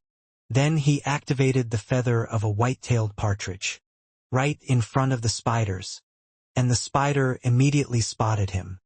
He flew to a branch above those webs. He had to disguise himself as a natural predator of the spiders so they wouldn't attack him. He felt lucky to have absorbed a lot of abilities from past corpses. And now it was paying off. Then he noticed something. The monster monkeys that had been chasing him became confused, and the spiders slowly crawled off the branches. The monkeys roared loudly as they began to eat them. The spider stretched out its legs, and pierced the monkey's skin. The monkey was in agony. It was foaming at the mouth. At this time, the GH stood in the shadows and watched the snake-tailed monkeys being overpowered by their natural predator. But he knows that huntsman spiders usually hunt by trapping lone prey. But he turns back and sees that at this moment a whole troop of monkeys had just invaded their territory. The spiders hissed. There was a rumble, a massacre between monkeys and spiders. And that's exactly the kind of chaos Joe needed. He activated the mantis scythe. 2 spiders pounced on the monkey, and E was closing in on them. He struck the spider first, and then split the monkey in 2. The guy chopped down the spiders and even leveled the odds for the weaker side to make the battle last longer. He bit into the monkey's finger and swallowed its flesh. GH took the chance to absorb the abilities. But nothing happened to his body. He asked why it wasn't working. The cockroach god called him an idiot. He told him that you can't just bite a random monster and expect to become stronger. He needed to devour certain parts of his enemies to gain stronger abilities. He offered him his help as a spotter and illuminated them. The screen showed him that the ability was in the biceps of a giant ape. He bit into it. Then he acquired a new ability called Long Snake Monkey Hands, an enhancement for giant snake monkey hands. Now the guy was watching the chaos. In the chaotic battlefield, he knew he would have plenty of time to keep evolving. He also acquired the stamina enhancement and the poisonous spider sting. He also gained paralytic poison. He chopped up several monkeys at the same time. By the time he finished, dusk had fallen. The guy arrived at a certain place. The door was made of stone and was fiery red. And behind that door was the boss's territory. GG felt an aura coming from inside and it was insanely strong. Suddenly, he noticed something. Something was folded up on the side. He asked what it was. Then he picked up an orange orb. The god told him that it was a secret realm orb that could be found in monster graveyards unique to secret realms. It is an ultra-rare magic crystal. Over the years, it has absorbed the residual energy of countless dead monsters. Contains an enormous amount of energy. Roach informed E that he could absorb it all at once or use half of its power to break the rift and safely leave the secret realm. He pondered and thought about the options. To play it safe or risk everything for more power. But he knew this was his best chance for evolution. And if he backed out now, he knew he might not get another opportunity like this. He hadn't faced the boss yet, so there was no question of running away already. When he entered, he saw a room surrounded by fire, and in front of him, the boss monster was sitting on a throne. His name was the heavy-horned beastman. The level of danger was unknown. He was surprised that he couldn't see him, but even from this distance he could feel a terrifying pressure. This was indeed the boss of the secret realm. The one spoke up to ask him if he was the one who exterminated his kin. The guy was shocked. The monster was speaking again. He realized that the kin he was talking about was the heavy-horned beast from the abyss. He wondered if these monsters had a human-like society. Then in an instant the boss monster lunged at him, and the ground split open. Flames erupted. The boss monster knew it had missed its target. He also finds our GH strange. It was because our guy had already transformed and activated the arm of the giant snake ape. The monster knew that the connection to this world hadn't even opened yet. He asked how a person like him was able to get here. Zhou was shocked to learn that the man was trying to connect the secret realm to Earth. And he didn't want to think anymore, so he just let this monster boss speak. The one looked at him angrily, and in the blink of an eye he punched him. Zhou's eyes rolled back as he coughed up blood, and he crashed into a pillar. The impact was so hard that it left a dent in it. His torso was severed, and the system immediately started the regeneration process. The boss monster noticed him. When he saw the regeneration rate, he said that E was more like them, and found it very interesting. He decided to dissect it and study it. As he was about to strike again, his dynamic vision was activated and his perception of high-speed targets was heightened. He saw a stake approaching. Although the strength of this monster boss was terrifying, he could tell that its attacks were really simple. He dodged the attack. The stake was now in the ground, and ran to hit it. The convergence would give him an advantage. The guy activated the caustic slime. After all, he wanted to get the boss monster ability. But before he could reach it, it had already kicked him away. The boss monster admits that the spear was awkward to use, and he prefers to strike with his fists, and was on the ground, and the one was hitting him relentlessly. Dust covered everything around him. Eventually he stopped, and the dust cleared. The protagonist looked very bad. But the monster was very surprised, for the kid was alive, and was thankful to God that the elastic muscles had absorbed most of the blows. Now the monster stood over him and said he was bored. He planned to pierce him with a spear covered in fire, and struck very quickly. But Zhou managed to block it with his forearms. The hardened skin has been activated. It is the tough skin from the back armor of a heavy-horned jungle beast. It can self-heal and provides extreme protection. The monster tried to attack again, but Yi was able to repel the blow with just his body. The cockroach god appeared and declared that the hardened skin was melting from fire. They could still use the secret realm stone to retreat. But Yi refused to believe that he had lost. He saw the gap and immediately jumped. He then activated the giant ape's arm fist. The boss monster twirled his spear in the air, and the movement threw GH backwards. He crashed into a pillar. Flames shot up and spread everywhere, controlled by the boss monster. The monster stared at Yi and unleashed a huge wave of flames at him. Our guy saw it coming and jumped to dodge it, but the flames pursued him. He activated a frog jump to dodge the flames. But he couldn't dodge it all, and his thigh was pierced. The immortality skill activated, but the wound took permanent damage, disabling recovery. He turned pale as he realized that immortality's insane regeneration wouldn't work. The boss monster told him it would melt him. He faced the flames and screamed that he would take the boss with him. The guy activated the heavy-horned beast spear. He then lunged at him. GG was screaming and angry. He had one goal: to kill the monster. He aimed for the horn, and he even managed to hit it. But the monster just stared at him. Zhou was surprised. His blade stuck as the monster gathered flames in his spear. The guy was engulfed in flames. This was followed by his loud scream. His body was burning and there was almost nothing left. Even when he fell to the ground, his body continued to burn. The cockroach god told him that this was not a monster he could defeat. He doesn't want the one to throw his life away. He forcibly used the secret realm stone to open a portal for an emergency escape. But to his surprise, he kicked it away.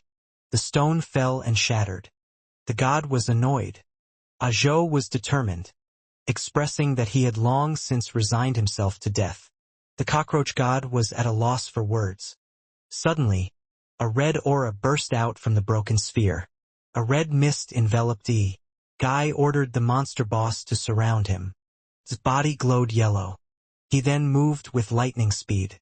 The boss monster was confused by what had happened. He could feel the power surging out of him like a tidal wave. The system screen confirmed that Yi had not escaped from certain death. Thus, he had passed the second test of the cockroach god. The battle form is unlocked. He exuded a powerful wind from his body as he transformed. The guy examined his arm. His whole body was covered in muscles with hard, armor-like stones on some parts, such as his chest, genitals, and shin. He could feel a new power flowing through his body. He asked what kind of battle form it was. The cockroach god replied that it was a state that allowed his abilities to develop freely.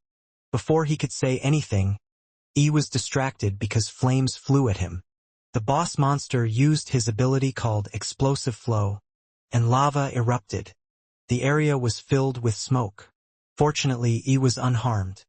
The cockroach god said that this armor combines the shell of a cockroach, the supple skin of a mutant toad, and the hardened hide of a heavy-horned jungle beast. And as he gained new abilities, it could continue to improve. Zhou was amazed that even the concentrated explosive lava flow barely scratched the outer layer.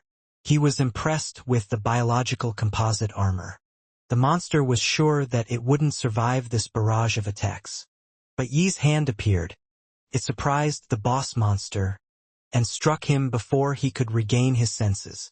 Yi used the arm of a giant snake ape combined with elastic muscles, so that it essentially became the long-range fist of a snake ape arm. The cockroach god informed him that when in combat form, he could activate multiple abilities at once and combine them into combo skills. There is also no recovery time between changing abilities. Zhou saw that the boss monster was able to attack him in a way he never expected, and in combat form, his strength, stamina, and agility increased tenfold. He felt unbelievable. The boss monster was at a loss for words. because the guy didn't have a scratch on him. He couldn't believe it, so he attacked again, and watched him closely, and combined dynamic vision, elastic muscles, and a mantis blade. With that, he easily repelled the boss monster's spear. The guy kicked with his foot, and while the monster was in the air, with a long leg kick, GG extended his fingers, and wrapped them around the boss monster's arms and legs. Then he yanked downward, sending the boss monster crashing to the ground with a mighty thud. The boss monster couldn't believe it. The monster was angry. He bastard punched him, but he met it with his fist. It seemed like they were now on equal footing. But this monster was outmatched. He ended up trembling and lying in front of the GH. The monster looked at his spear. He was struggling to reach it. He had a plan in his head that risked throwing off his progress in expansion. He pierced the ground and the lava surged outward in an attempt to regain its full strength, and was stunned. The lava spread across the floor. In the blink of an eye, he was surrounded by lava. The boss monster laughed at him and said that he would regret not killing him just now because it was his last chance. The guy took a fighting stance. He watched him using his vision skill. In his combat form, he could directly see the enemy's weaknesses and areas of extracted abilities. The stronger the ability, the brighter it glowed. GG prepared to move. He instantly disappeared from his seat. The monster boss wondered where he had gone. In the blink of an eye, Yi's foot was already in his face, and the guy kicked him powerfully. Boss monster crashed into the rocks. The monster was surprised at his new position, so much so that he called the protagonist a monster. Yi's last move was a combination of a frog jump and a mantis scythe. Then our guy picked something up off the ground and ate it. The boss monster stood up again as it had already recovered its power. He activated the molten spiral. It was a wave of lava that could burn E to the ground. He proclaimed his victory by unleashing a vortex of lava in Yi's direction.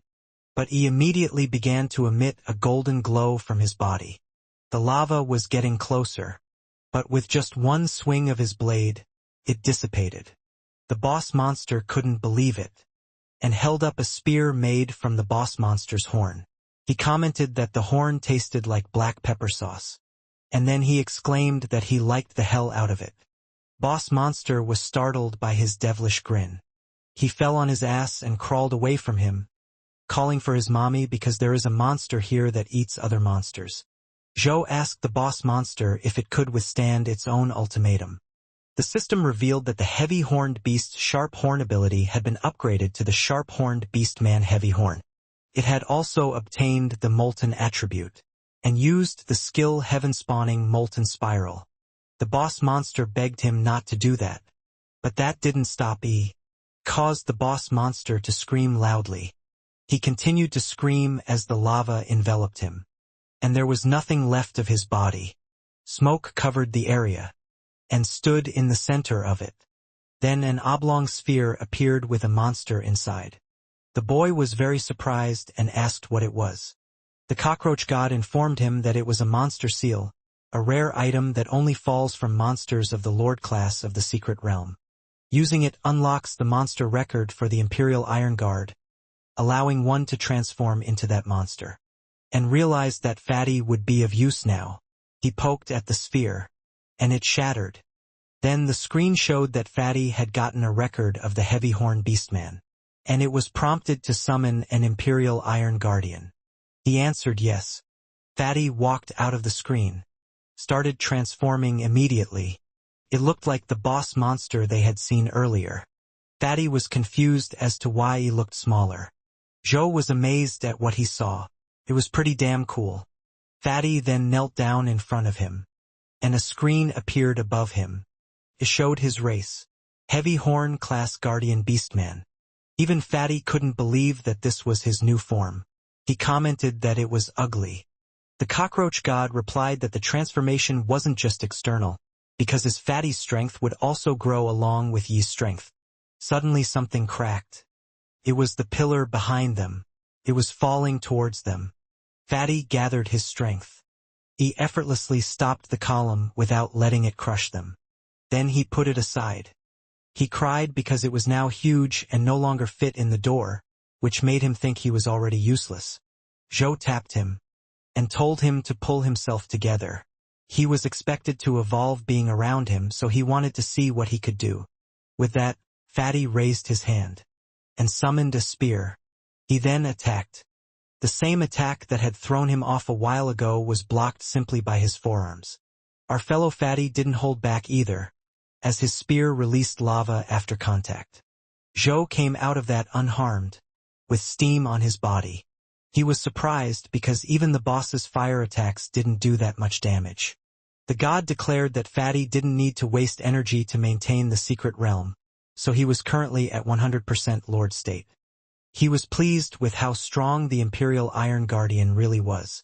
The protagonist ordered Fatty to return, and was pleased that his strongest current ability, the sharp horn of the heavy-horned beast, had evolved again and now carried the attribute of moltenness. On top of that, Fatty can transform into a heavy-horned beastman and can now fight head-on. This would be his trump card up his sleeve. He has risked his life to do his best, and now he faces a qualifier. He believes that with the abilities he has acquired, he can handle any challenge that is thrown at him. He will be in the fighter squad. 3 days later, we finally saw the tournament arena. Someone entered the arena. There were so many people inside, and of course our boy was among them. As the crowd cheered from the stands, he was stunned by how many people were there. There were a lot of people in the auditorium, too. And he heard someone say that the fighter squad qualifier was the most important event in the city of Nurai. It wasn't just a recruitment of new members for the squad, but also a political battleground for the battle for power in Nurai. Eileen and Corey watched through the glass window. Eileen announced that each of the major families had sent a representative, and the winner of the tournament determines which family controls the power in the city for the next 4 years. Several men dressed in black walk past E. He notices them. The guy with the eye patch is Bai Howie. The Bai family controls the Nurai City Intelligence Bureau, and those competing with him are all elite operatives. Another strong candidate is Tony Olaf, who represents the military. He is the favorite to win this year's tournament. The military plans to turn the fighter squad into an auxiliary department, giving them full control over the military forces of Nurai. Howie and Tony meet, and Tony tells him that the tournament will decide whether the Olaf family secures their 4th term in power. The stakes are high. Howie simply replied that the Bai family will continue to support the Olaf family as usual. Suddenly, the crowd became excited. A woman walked in. She is a saint of the Church of Espers, Karen Yesser, and this is her first public appearance. There was information that Karen's ability is a kind of hypnosis or mind control.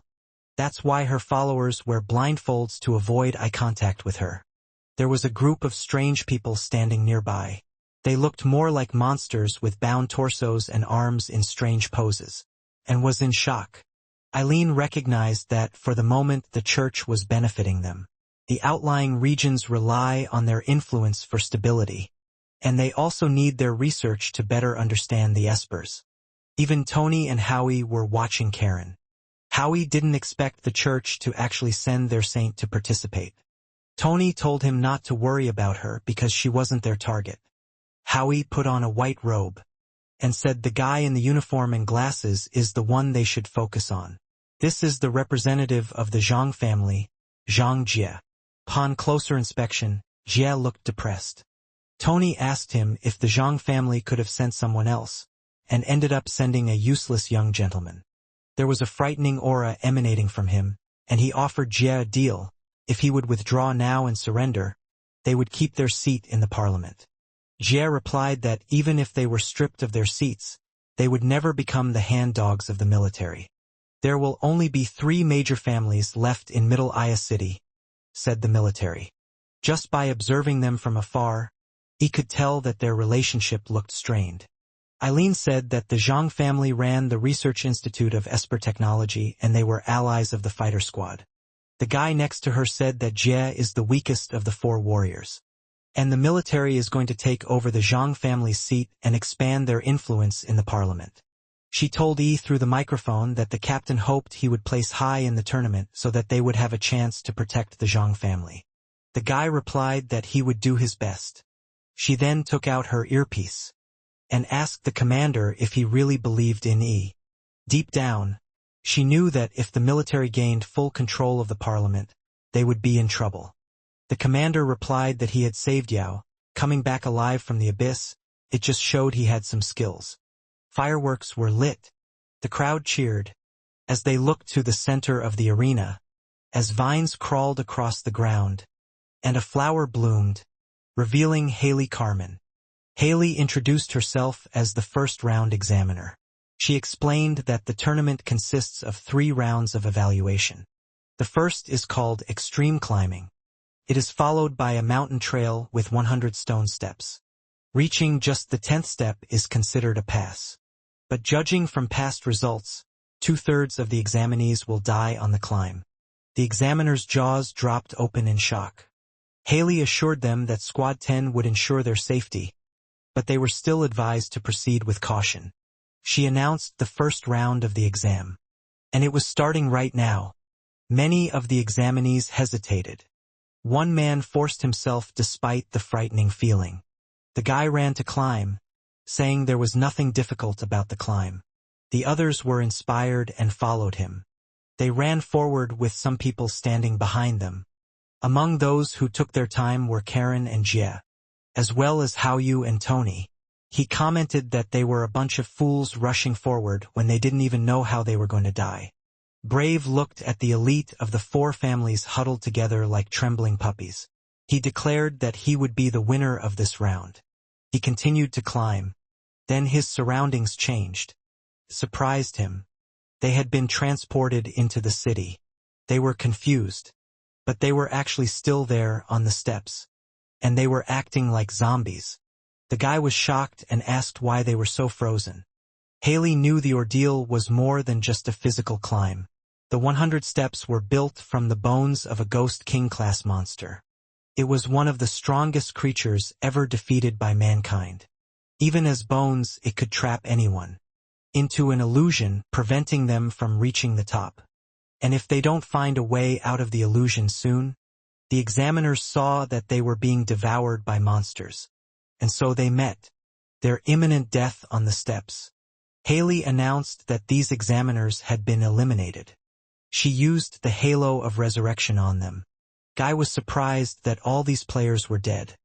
Eileen put the earpiece back on and explained that each illusion had a different purpose. Whether it's surviving the timer, reaching a location, or defeating a certain monster. Once he fulfills the condition, he can get out of the illusion. She won't be able to contact him, so he will have to rely on his own judgment. Tony tells his squad to remember their mission, to be the one to rise above the rest. Synchronously, they stepped onto the first step. Tony prepared himself. He was transported to the mountain of fire, and a timer appeared. The sun swirled, and it formed a dragon. The boy watched it completely calmly. He realized that the illusion was designed specifically to counter his abilities. But Tony took it lightly, as his task was simply to last 5 minutes. The squad was with him, and they proceeded with plan number 1. They let the water out of their hands. While the others acted as firefighters, Tony stood there with his hand raised. Then he snapped his fingers. A chunk of ice burst out of the ground and pierced the dragon. And it disappeared. The military team was able to continue. Eileen's ally became more alert as well.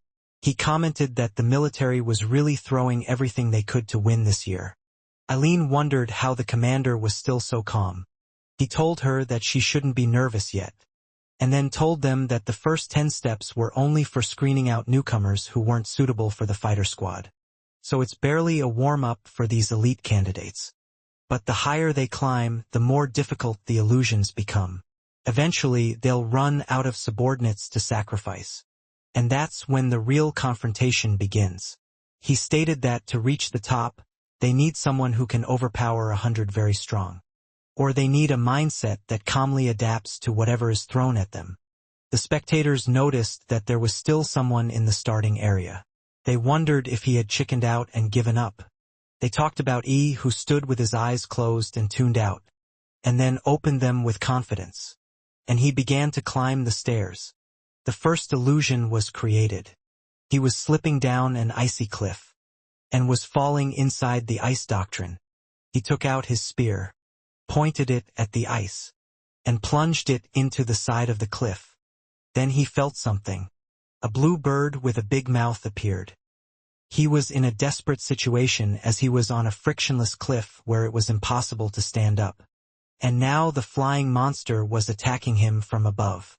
A system screen appeared, and he clicked on the attack, then on the poisonous sting, then the sticky tongue flick. He used the whole combo, and got the sting whip. The guy absorbs the lightning from the bird, and fended off the attack. The whip glowed blue, as the attack hit the bird, severely injuring it, and it fell to the bottom of the cliff. JH found that very easy. He was able to keep climbing, and thought about how these illusory monsters look intimidating, but their strength is on the level of the rank and file from the Silent Shadow Jungle. He remembered the information from Eileen, which mentioned that at the peak, the monsters reached the Guardian class.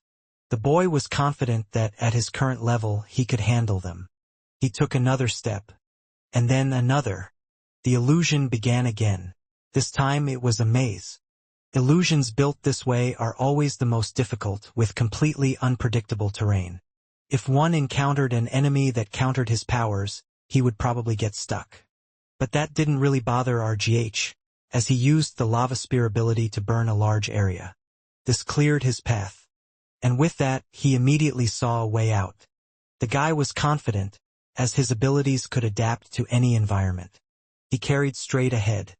The man next to him thought he was showing off because he started last on purpose, acting like the protagonist. He only had 2 steps to go. But the guy stepped again, and then ran forward. They were shocked. One person even commented that he was a beast. Another man begged E to take him too. It was the one who called E a show-off. The other 2, upon hearing this, cast a sharp glare at him. They took out their anger on him for saying that, and now they think they lost their chance to be dragged through. Corey commented that E was faster than he expected. At that speed, he could actually make it to the top.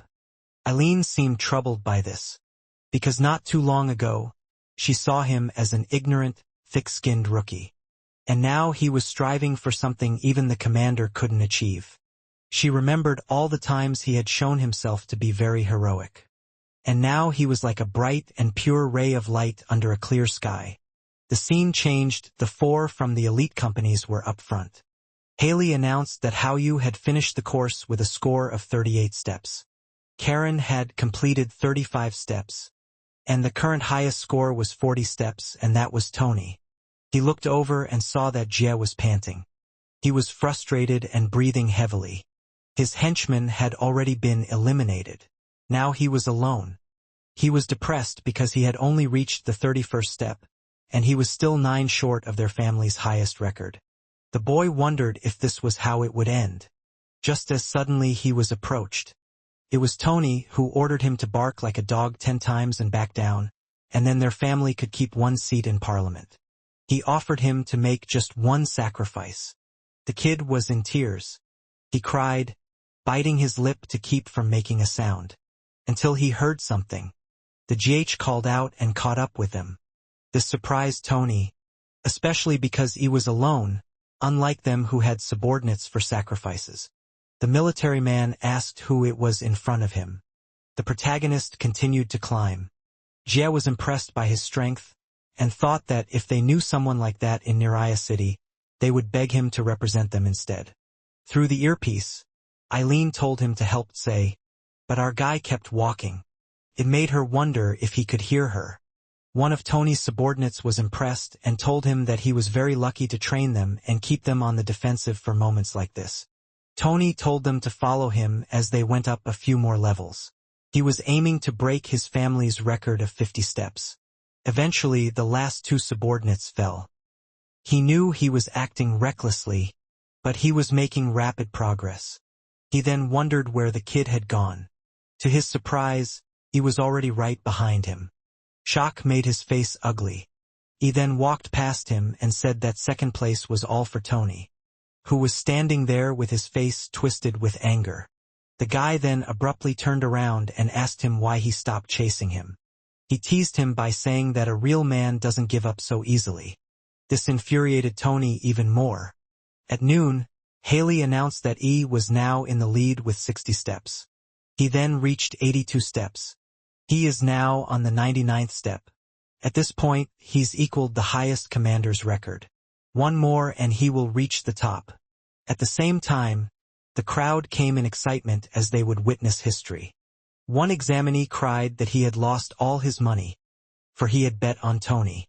The casino boss recognized E. He remembered how the guy had bet all his organs on his victory. And seeing the progress of the protagonist, the boss realized he was broke. Before taking the last step, the protagonist had something to say. He arrogantly asked if this was all there was. Suddenly, he heard a static noise coming from his earpiece. Eileen yelled at him to stop showing off.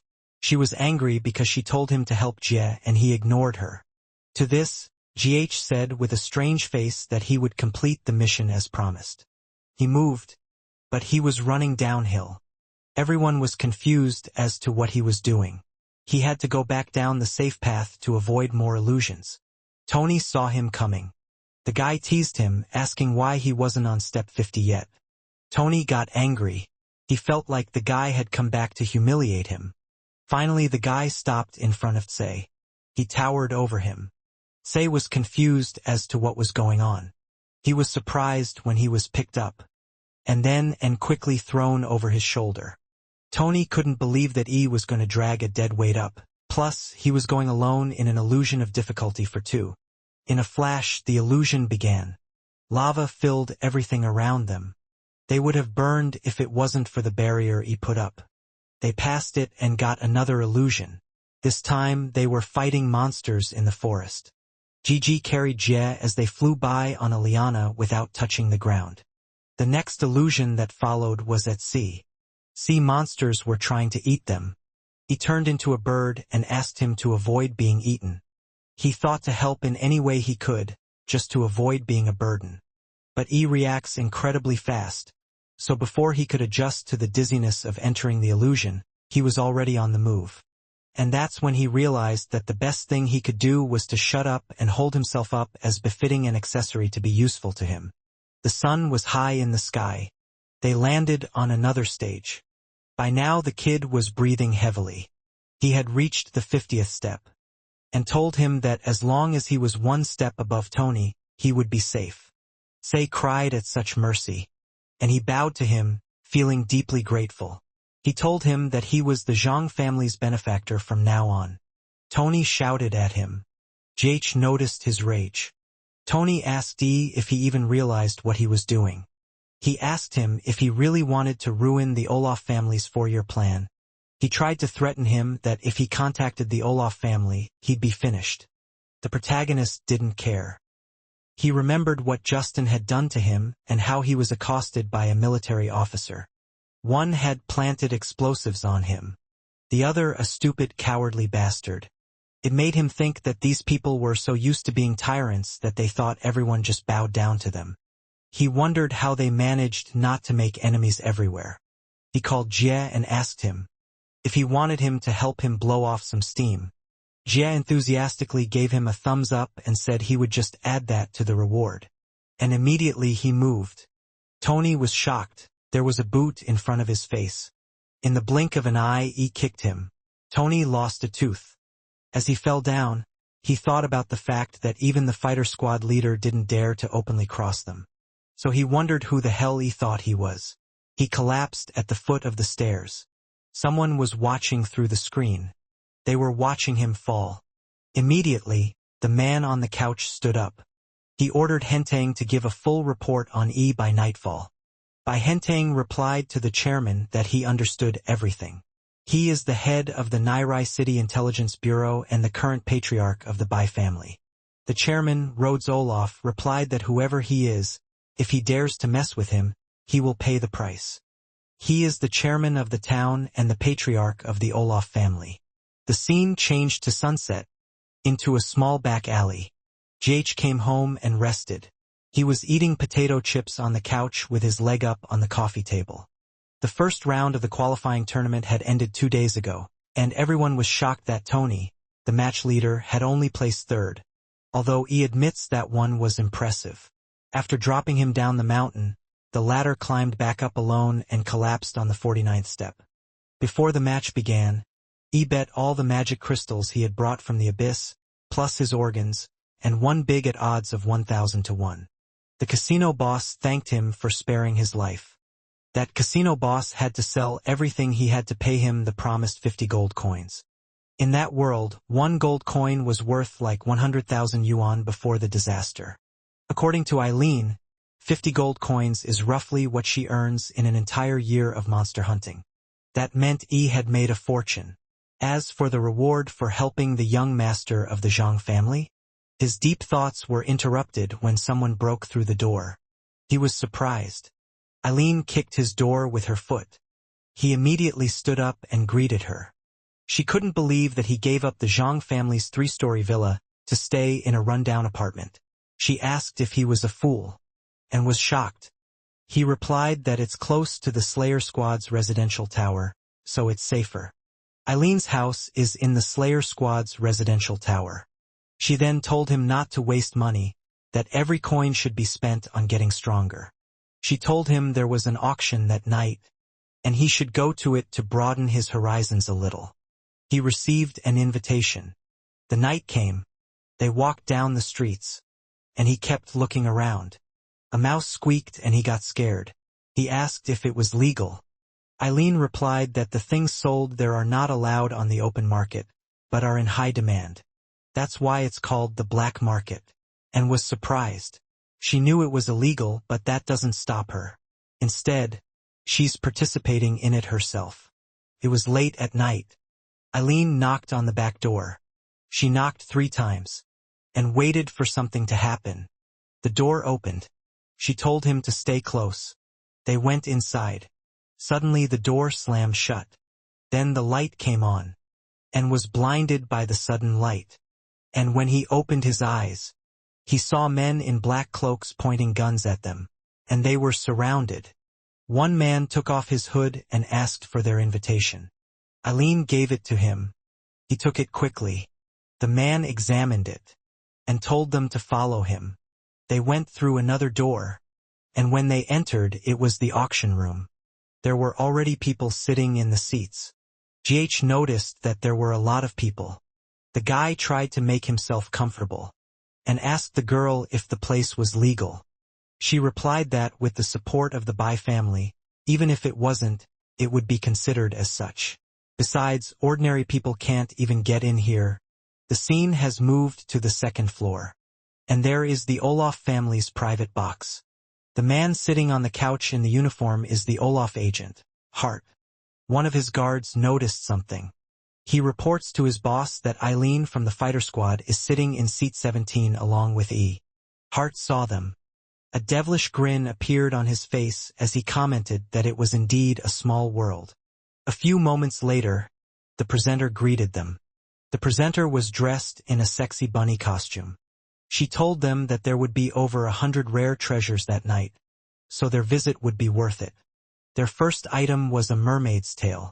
It was an extremely rare part of the monster that was edible to ordinary humans.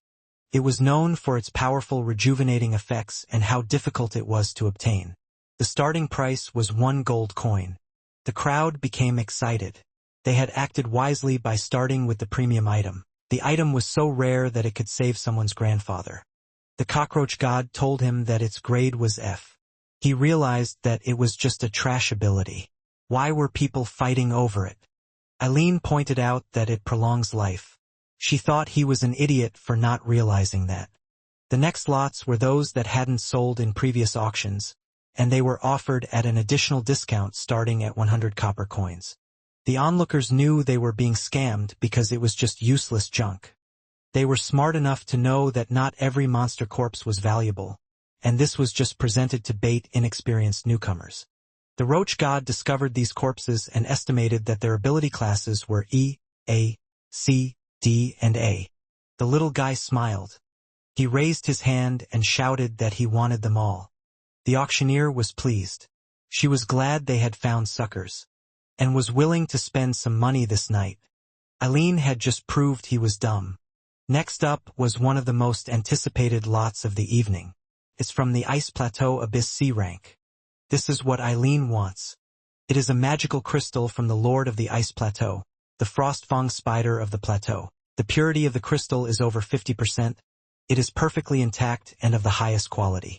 It is perfect for any awakened ice type. Bidding starts at 1 gold coin. Eileen was determined to get her hands on it, especially because of what happened to the evolved mushroom monster. Once her Snowfang blades obtained the ice infinity, they would become much stronger. She didn't want to suffer humiliation again. The girl must become stronger. Eileen raised her number. The auctioneer confirmed her bid, then asked if there were any other bids. Someone pressed a button and announced that the number 1 spot bid 10 gold coins. It was from the honored guest seat on the 2nd floor. She told them that each increase in the bet would now be 1 coin higher. Hart now recognized the item Eileen was after, and it was exactly what young Mr. Tony had asked them for. Eileen looked at them angrily. Now that the Olaf family is also bidding, things have gotten more complicated. She bid 11 gold pieces. The number 1 spot bid 15 gold. She raised her bid to 20 gold, but seat number 1 bids 25 gold. The audience thinks she's crazy for bidding against the Olaf family. They recognized her as a member of the squad. Jach knew it wasn't good. Hartu grinned. She's only a vice captain. He thinks her limit is 30 gold. Eileen got angry. She bid 30 gold pieces. The auctioneer commented that the bidding war had just gotten exciting. She asked if the treasure would go to number 17. It was her entire life savings, so she prayed it would work. The auctioneer brightened. When the number 1 spot bid 35 gold pieces, the audience's jaws dropped. Eileen felt miserable. One of Hart's men came up to them and said he was here to deliver a message from his boss. He said with a mocking face, "Are you out of money yet? If you can't afford to gamble, don't show up. This is not a place for beggars." Hart laughed, imagining the looks on their faces after that. The auctioneer declared that this was a final warning, and snatched the number out of Eileen's hand, and then slowly stood up, picked up the number and said he was bidding 50 gold. Everyone in the audience was surprised. Eileen looked at him, too, with either approval or disapproval. Hart found this interesting. He said that in all his years as Agent Olaf, he'd never seen anyone dare to outbid them until the end. The bid continued to rise. Now the number 1 spot was betting 80 gold pieces. The auctioneer was simply shocked. She could already feel this huge sum in her hands. Joe smiled. Then he put his finger up and offered 90 gold pieces. Eileen told him that they couldn't go any higher, and planned it well. Since they had 80 gold, the villa was worth at least 20 gold, so he knew they could go on. He told her not to panic and to focus on getting the item. If it came to that, he would talk to Jia. At this moment, Jia stood behind him and replied that he was right because it was only a few gold coins, and told them not to worry because no matter how much they lacked, he would cover the difference. The girl was shocked. The subordinate told Hart that they couldn't continue bidding because they were already far beyond the family's budget. Jia supported them. Gigi teased them by showing his middle finger and saying that if they couldn't play, they shouldn't come. Hart was very annoyed. The auction ended. Eileen thanked them for everything that night. She promised GH to gradually pay back what she owed him. He told her not to be so formal and reminded her that the money should be invested in her stronger self. The guy just followed her advice to the end. They were surprised when the ground shook. Say asked what was going on. Eileen received an emergency alert. All members of the fighter squad to report to respond to a level A disaster. The narration stepped back a couple minutes to the science fortress. There were so many birds flying outside the walls. A large monster appeared out of the ground. It looked like a giant worm, except it had a big mouth with sharp teeth. When its foot touched the ground, it released a powerful energy. And it continued to build up, to the point where the ground trembled. And Jie asked what was going on. At this time, Eileen received a summons. She was then ordered to gather patrol teams and escort the citizens to the nearest shelters. She was about to say something to the two men, but he interrupted her, saying that she didn't need to say anything more because in times like these, every unit counts. Jie was ready as well. She told them to follow her, and they ran. Some parts of the city were on fire. They could barely make it to the nearest shelter. The civilians were fleeing. They panicked and jostled, running for cover. A loud roar made them stop for a second. The woman pointed to the sky. Giant bugs were flying there, and they landed on the ground. They crushed some people. Seeing this, the people were seized with fear. They ran as fast as they could. A little girl stood there crying and screaming "Mommy." Suddenly, someone's hand reached out to her. Luckily, her mother found her. Big objects fell from the sky and exploded on the ground like bombs. They were monsters that looked like spiders, but with sharp shells, and they squeaked like mice. They attacked immediately. The man bled as they ate him. They attacked one by one. The mother hugged her child and ran. But the monster blocked her path. She froze as she saw it attacking. The girl just closed her eyes and cradled her child. Luckily, E arrived in time. He batted the insect away right above their heads. She saw that the creature had been cut in half. And it was Joey who had done it.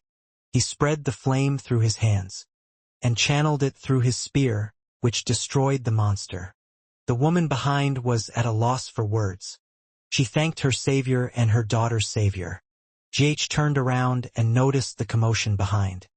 Eileen grabbed two men by the collars at the same time. The guy recognized that these were the same guys that showed up with Tony.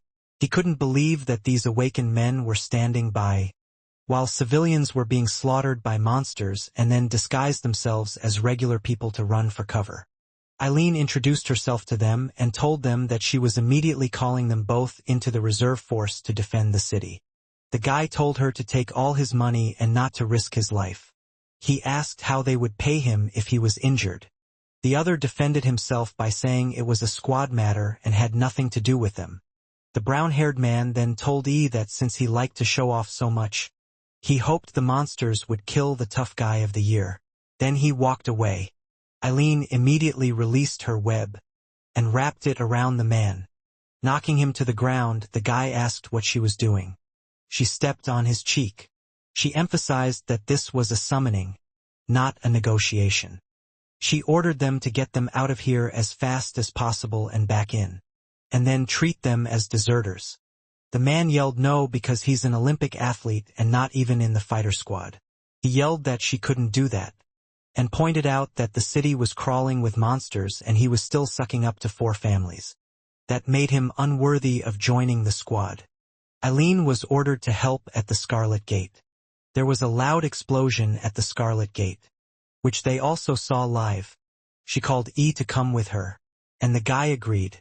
They went on a motorcycle, and when they got to the gate, there was another explosion. The monsters were making their way inside. She told them they didn't have time to wait for reinforcements, so they were going inside. The girl stopped the bike and they got off. Then she used her web to get through the door, holding on to E, while pulling herself up to the top of the building.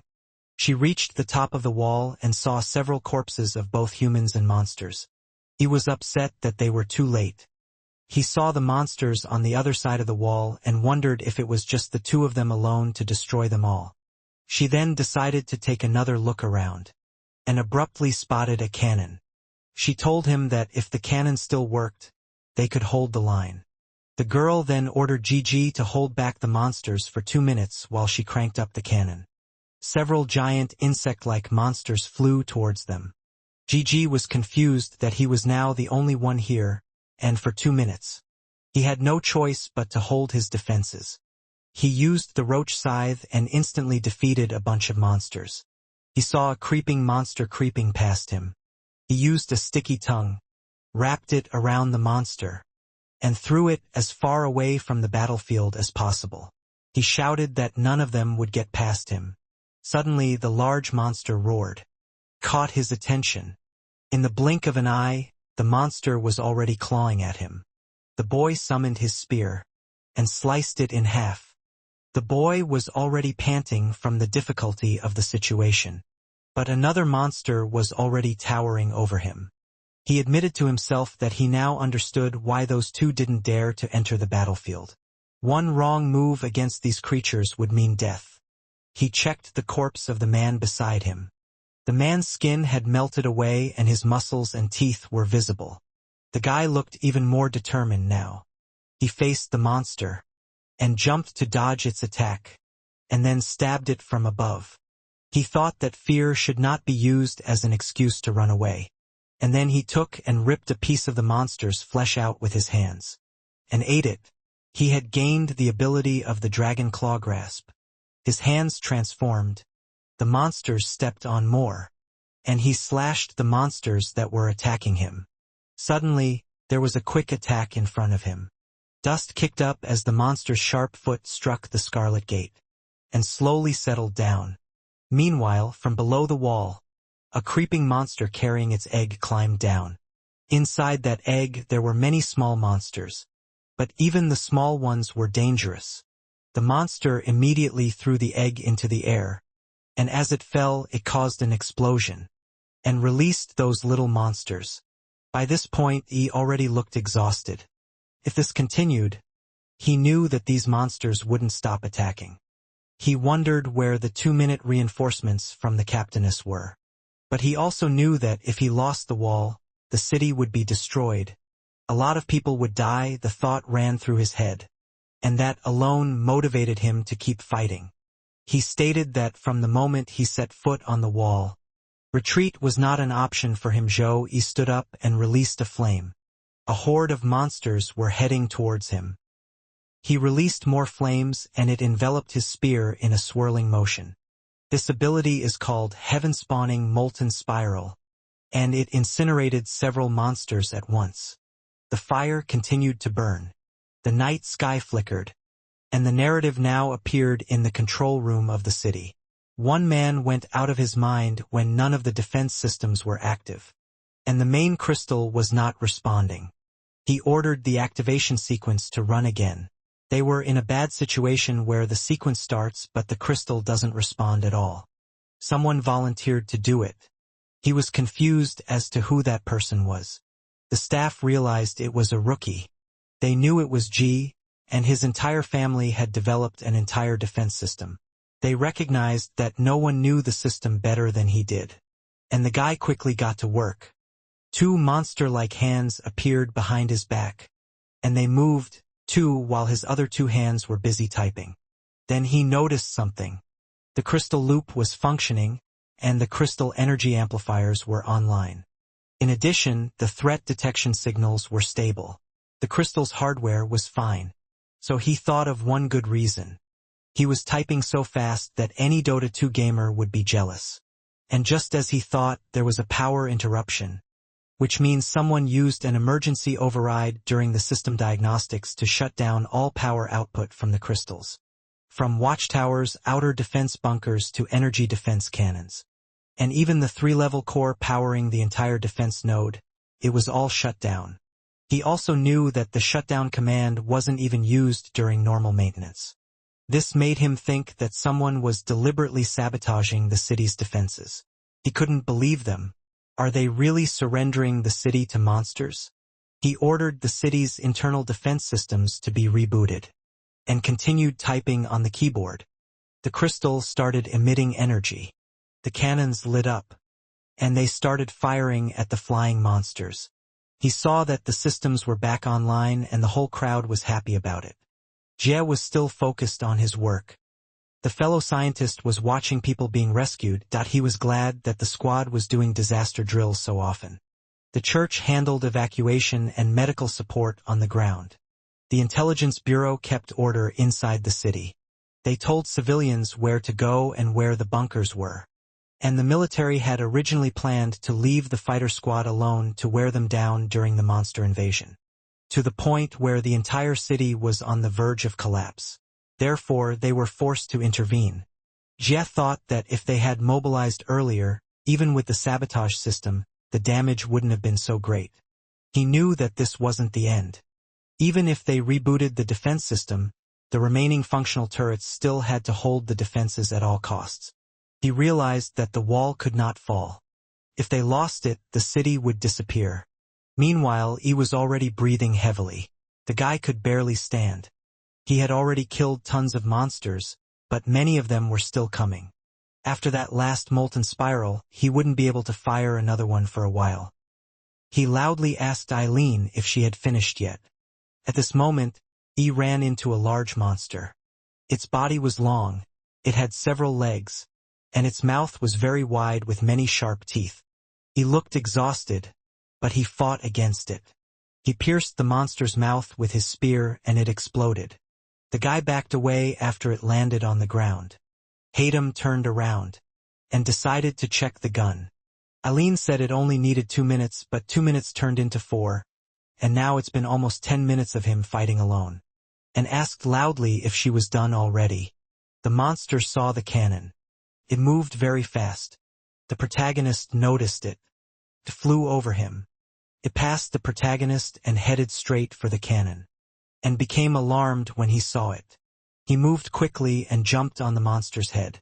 The guy grabbed his spear with both hands, and gathered a lot of strength to pierce it. But while he stopped one, the other monster kept moving. He couldn't stop it. Fortunately, the cannon fired, and immediately destroyed the thing in front of him. At this point, the GH stood up and asked if it was over. Eileen got out of the control center, and replied that it took longer, but the crystal was restored. The cannons continued to fire. Several monsters were hit at the same time. Several men in heavy boots came in. GH saw them reinforcements. Eileen was glad they were finally in position.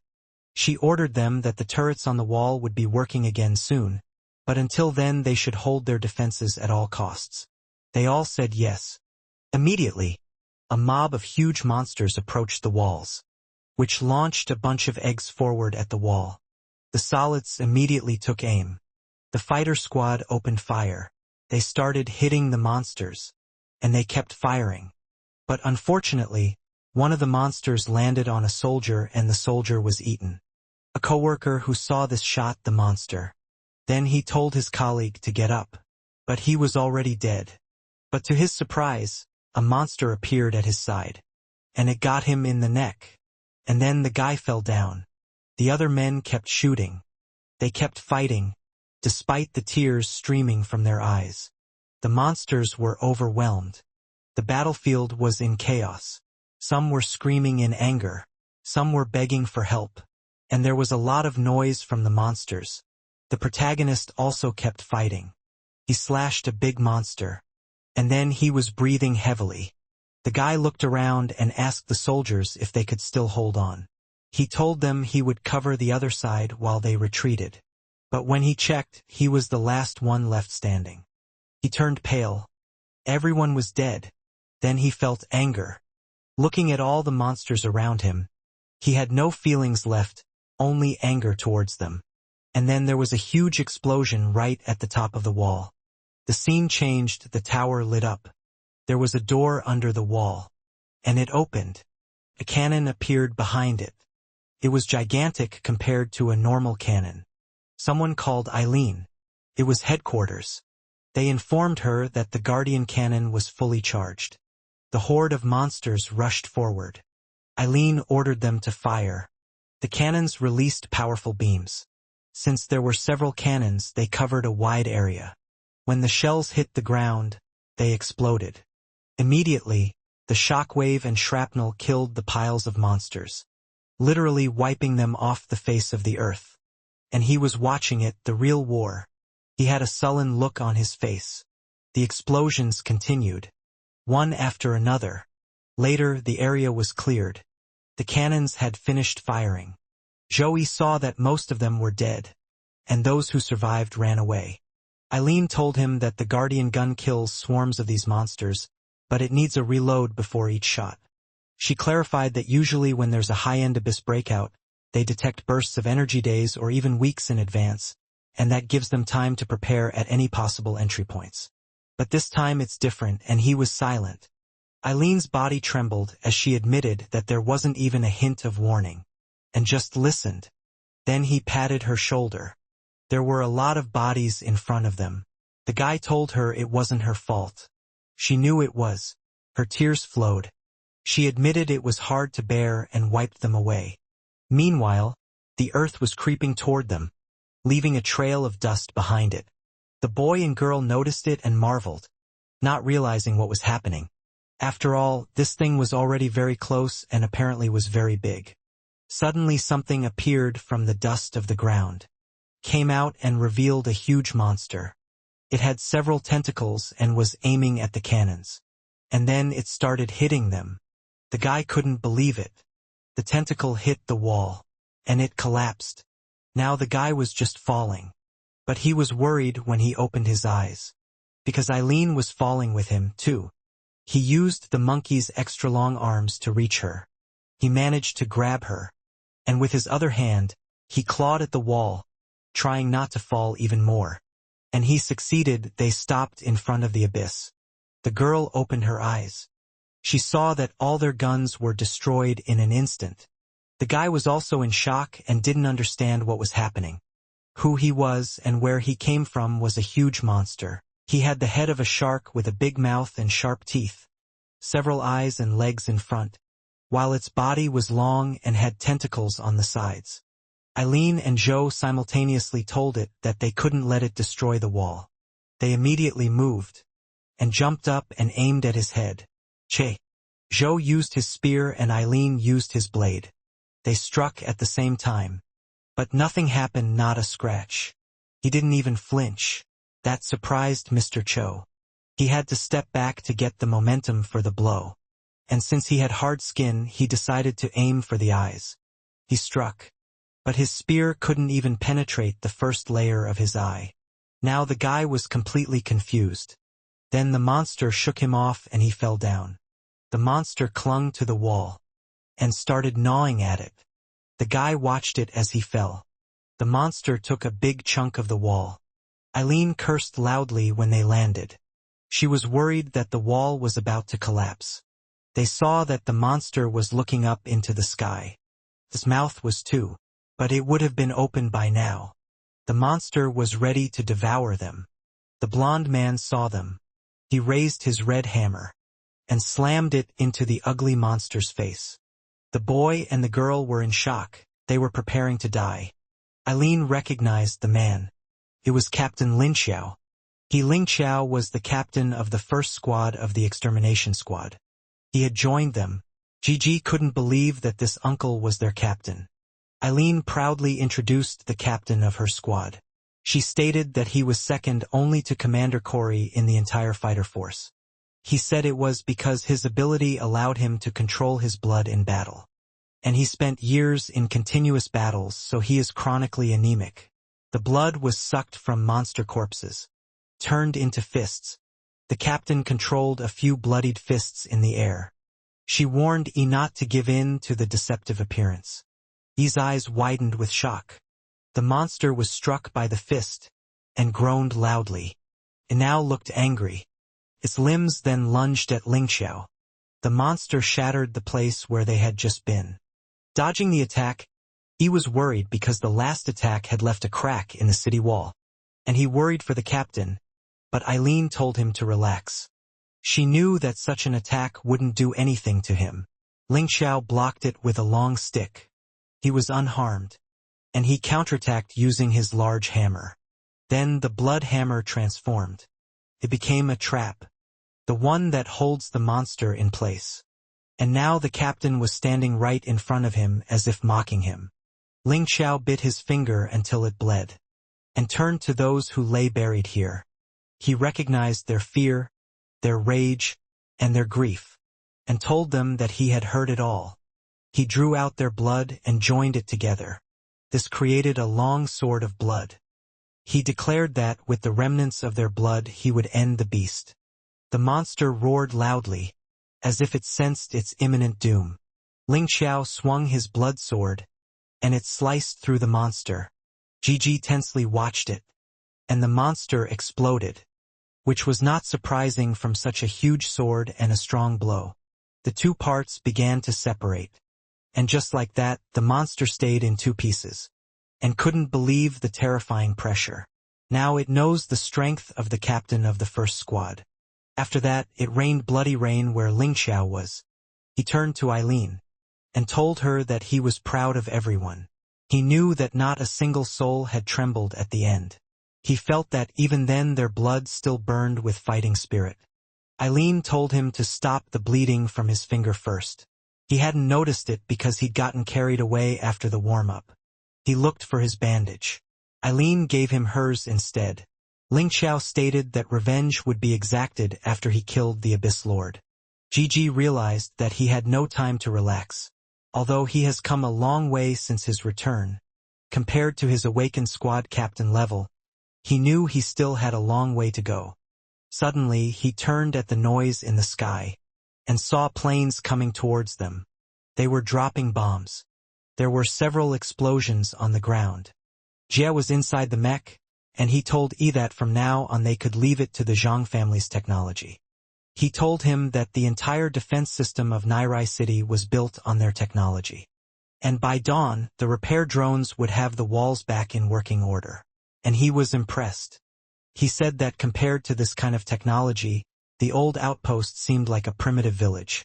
It was understandable why everyone wanted to move to Nairai City. Ling Xiao told Yi that the commander wanted him and Yi to report to the High Council.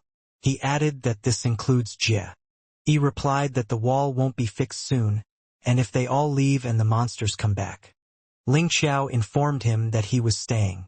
He wished the monsters would come because he could use a warm-up. They obeyed the order. In the Parliament building of Nairai City, Yi, Eileen, and Jia stood in front of the tall screens. Jia reported on what had happened. Then Yi and Eileen also completed their report. Rhodes looked at them angrily.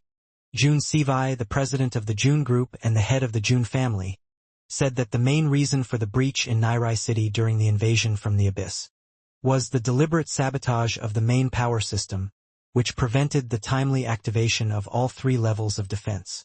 He added that Eileen's report confirmed that the city's defenses were working normally once power was restored. He suggested that the council launch an investigation. Bai Jinting, head of the Bai family and director of intelligence, replied that the intelligence department had more urgent business to discuss. Sivai objected, saying that Jinting realized they couldn't blame it on them, so they were just sweeping it under the rug. The woman told them to stop. It was Taijia Yeser, the head of the Yeser family and the high priestess of the Church of Espers. She told them that the top priority was to deal with the sudden appearance of the Class A Abyss. The girl asked Commander Corey when the Abyss Suppression Squad would be deployed. Corey replied that the fighter squad and elite fighters from each faction had already been assembled. But there was an incident. He received a message right before the meeting. He showed them a video of a monster similar to the one Ling Xiao defeated, coiling a truck with its tentacles. The man in the video was asking for help. He told them that Object 12 had been invaded by monsters. Eileen explained that it is the most top-secret facility of the Zhang family. Sister Jie is the head of it. Even she doesn't have the clearance to know what they are researching there. Jie was very worried about his sister, and was surprised to learn that something so important was not inside the city. Eileen replied that it was supposed to be, but the council had rejected the plan. The security risks of the advanced technology had forced them to move it outside the city walls. Zhou realized that it was a deliberate setup. Sei asked if they'd been evacuated and if his sister was okay. Corey admitted that there had been no warning signals, and almost everyone at the facility was still locked inside. He planned to postpone the deployment and send Ling Xiao to lead a rescue mission to Object 12 first. Taijia objected. She said that the church can sense the energy inside the abyss and it's growing, so if they don't destroy the Overlord soon, things could get out of control. Corey decides to let Captain Pharaoh from Squad 2 handle the rescue, and the suppression squad will proceed on schedule. Jinting expressed that it wouldn't work, because the current squad didn't meet the minimum requirement of 10 rank 1 awakened needed to raid the Class A abyss. And even if the commander personally leads them, every rank 1 awakened at the squad level is needed to destroy an abyss lord at first strike. Sevi flared up and accused him of forcing him to move Object 12 outside the city. He asked if he was just going to sit back and let them die. Rhodes Olaf replied that the top priority was to destroy the Lord of the Abyss, and the longer they delayed, the more in danger the city would be. He concluded that the suppression squad would proceed as planned. In his mind, he thought that Sevi was a useless fool for refusing to merge with the Olaf family earlier. And now he expected support. Corey knew that Rhodes gave a noble speech, but in reality, he just wanted to crush the Zhang family. He realized that they were up to something. Joey said that he now realized everything, none of them were planning to help.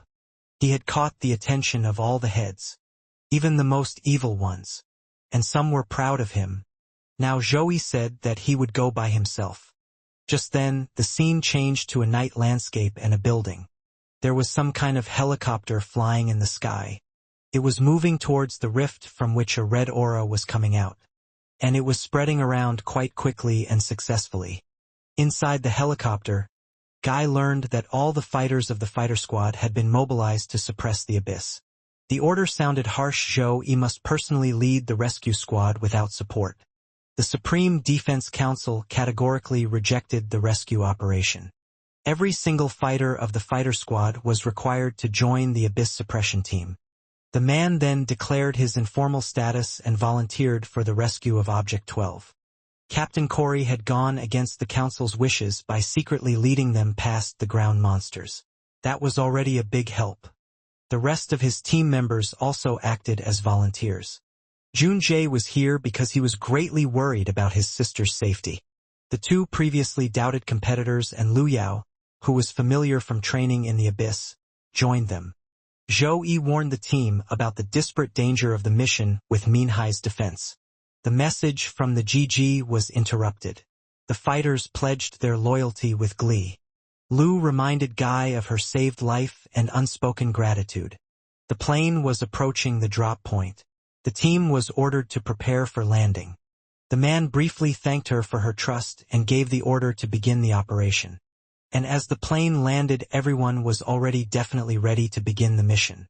The door began to slowly open. And as soon as it opened, an armored military vehicle came out of the plane's hull. In the front sat the protagonist and looked at the departing helicopter. Then he turned to his passenger, who was saying something about benefactors. It was Jay. He said that right before the flight, his father had shared his regret of weakness and acknowledged Guy's help. Jun-jae swore the family's eternal gratitude for GG saving them both. Guy turned to Jay and said he understood the feelings of those trapped in the facility. Someone has to rescue them. Guy explained the motive in action would lead to regret. He wished to remain himself. Joey asked to stop calling him benefactor, emphasizing the slight age difference. The night grew deeper and deeper. Somewhere a flame was breaking out. They were entering a city that was in chaos. As soon as the scientists stopped the car, everyone began to get out quickly. The man noted the signs of the monster's attack, comparing the destruction to Minhaj. The guy realized with dismay that they might have been too late in arriving on the scene. Just as suddenly, moaning began to be heard from under the rubble. The group was greatly surprised. And then someone's pale and broken arm appeared out of the rubble. Gigi immediately ran forward, saying that there is clearly someone there. Suddenly, the first half of a person already appeared from under the rubble. He was reaching out his hand towards the main characters, but could only groan. Jun-jae, breathing heavily, rushed to the rescue, urging the injured to hold on, he would help now. But something alerted GH and he rounded his eyes. Their hands almost joined together. A warning of immediate danger sounded for Jun-jae. Suddenly, his arm and body were attacked by some aquatic creature. It even had eyes. Joey commented with horror at the sudden appearance of this monster. It turned out that the monster had deliberately ambushed the rescue team here. In a moment, the monster was already charging over the poor scientist's head. The guy who had a symbiosis with the monster asked to be killed. The guy was shocked. It turned out that the wounded man was being used as ambush bait by the monster. He immediately struck with his sword. He and the water were immediately separated by the guy with the blade. The water began to regenerate quickly, and the monster was once again standing with Gigi's friend and glaring at him. Zhou immediately activated his imbue vision and began to analyze. The man explained the nature of the young liquid Goliath, which consisted of liquid. Zhou shouted to Junja that physical strikes were useless. He needed to find the crystal. The guy noted with annoyance the invisibility of the monster's weak spot on his shoulder. He decided to act drastically, preparing to attack. The man announced his intention to completely freeze the liquid opponent. The scientist used all his power to stop the monster with ice. And the face of the mad monster split in two. And the shards were scattered in the neighborhood. Some time passed, the night came. Junjae touched the corpse and was horrified to recognize his recent colleague as the dead man. The boy remembered the casualties on the outpost's food retrieval teams. He stated the harsh reality of the apocalypse, where not everyone survives. The fighter reported to the captain that there was no sign of survivors nearby. Lu asked with despair, wondering if there were no survivors here. They aren't picking up any signals. Jay was very upset, he was crying. But suddenly he remembered something. The man turned around and started shouting that the main part of the facility was protected underground. Junjae expressed alarm for the fate of his sister and other staff members. He confidently stated that the people were still trapped below and alive. Meanwhile, the shouting and shining grew brighter and brighter. None of the team had expected something like this in this particular place. The huge blue monster moved forward. Oh my God! How many heads did it have up there? The scientist was shocked. Immediately, Jay rushed forward towards his enemies.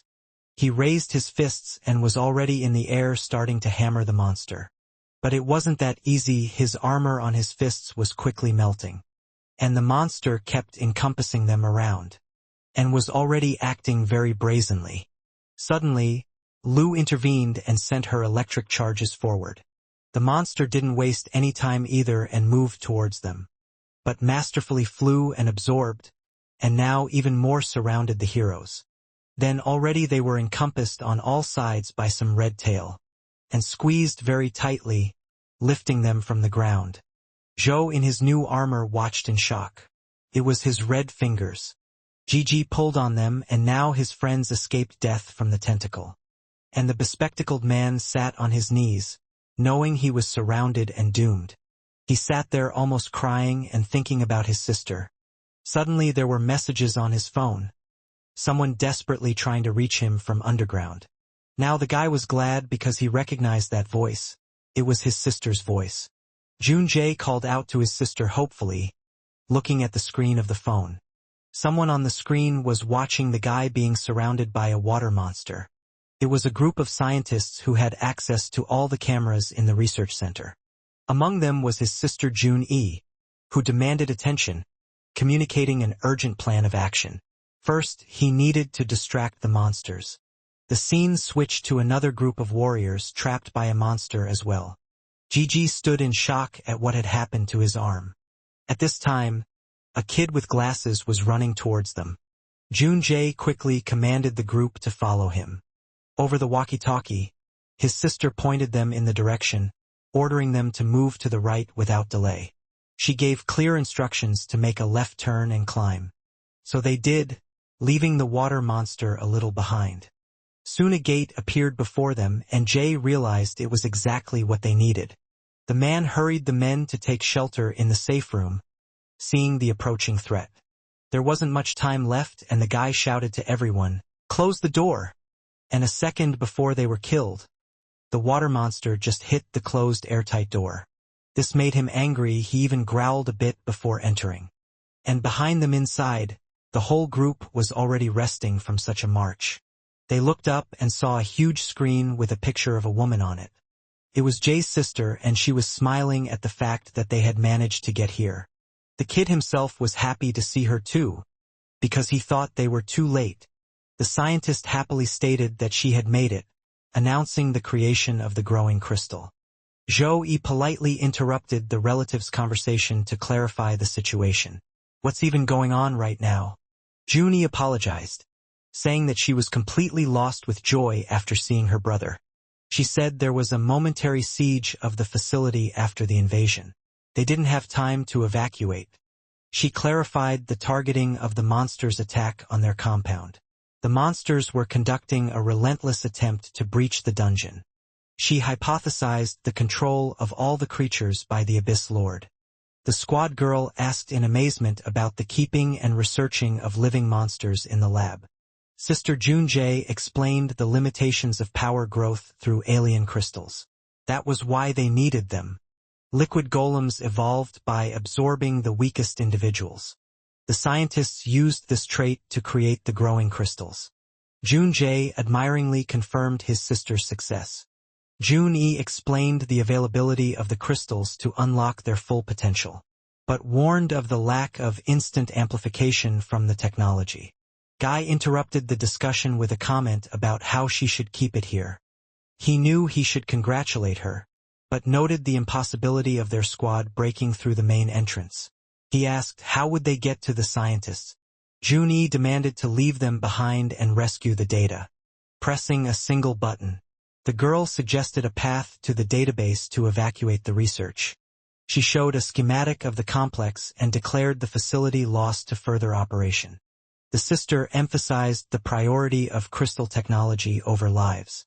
Junjae flatly rejected the suggestion to leave the group and watch them die. Jun-yi started shouting that nothing was more important than growing crystals. But upon hearing the firm rejection, she was surprised. The protagonist told her that as long as she had a better plan, he would go storm the facility himself. Junie wasn't too happy about that. She then suggested using the sealed transportation tunnels. They could evacuate on them, but she specified total destruction of the control center and no power on the rails. They needed to do two things: restore power on the surface and open the Minhaj gates. She warned of the noise from the gate, which would attract all the monsters to the one who opened it, and the general mortal danger. The boy insisted on advancing to the rail system together. The man divided the tasks like this: Junjae takes care of the power, he takes care of the gate. After a while, they were already at the feeding station. The two boys were shocked by all this stuff. It really did look complicated. The guy gave clear instructions to the two fighters to synchronize their actions. He explained the procedure for simultaneous activation when the light signal appeared. The fighters confirmed their readiness to fulfill the captain's orders, and Jay tapped into the system. His sister and the group were in contact with him. He reported a successful connection to the control system. In 10 minutes, the light would be on. The guy requested the status from the gate group, which was advancing through the complex with great speed. Finally, the target appeared in front of them. Zhou Yi confirmed the arrival at the main gate of the complex. He guaranteed readiness until power was restored. Jay indicated a 30-second window of opportunity to open the gate. The man emphasized the criticality of opening the gate in time for traffic. The guy ordered them to move as quickly as possible. At this time, the sister gave the order to evacuate the research materials urgently. All the scientists ran around and gathered documents. One of them additionally demanded a copy of the final experimental video. The assistant reported loading all the injured into the transport car. Over the comms, Jun-yi confirmed full readiness at her position. Sis gave the command to board the transport immediately. Anything they didn't have time to collect stays here. Feet stomped even louder and more frequently. She was hustling the last of the scientists. Jay began counting down the last 10 seconds and requested confirmation of boarding. Zhou Yi reported that the gate was ready. The transport car took the starting position for evacuation. Zhongzhi gave the starting report, and 3 seconds later, the power was turned on. The lights really came on everywhere, blinding the remaining people. And even the transportation lights came on. The nurse joyfully announced that the power supply to the underground station had been completely restored. But one of the scientists looked questioningly at the window. And then he saw something that horrified him. The monster had already made its way inside and was ready to attack them. This time it was ready to complete its task. Junie ordered everyone to hold tightly inside the wagon.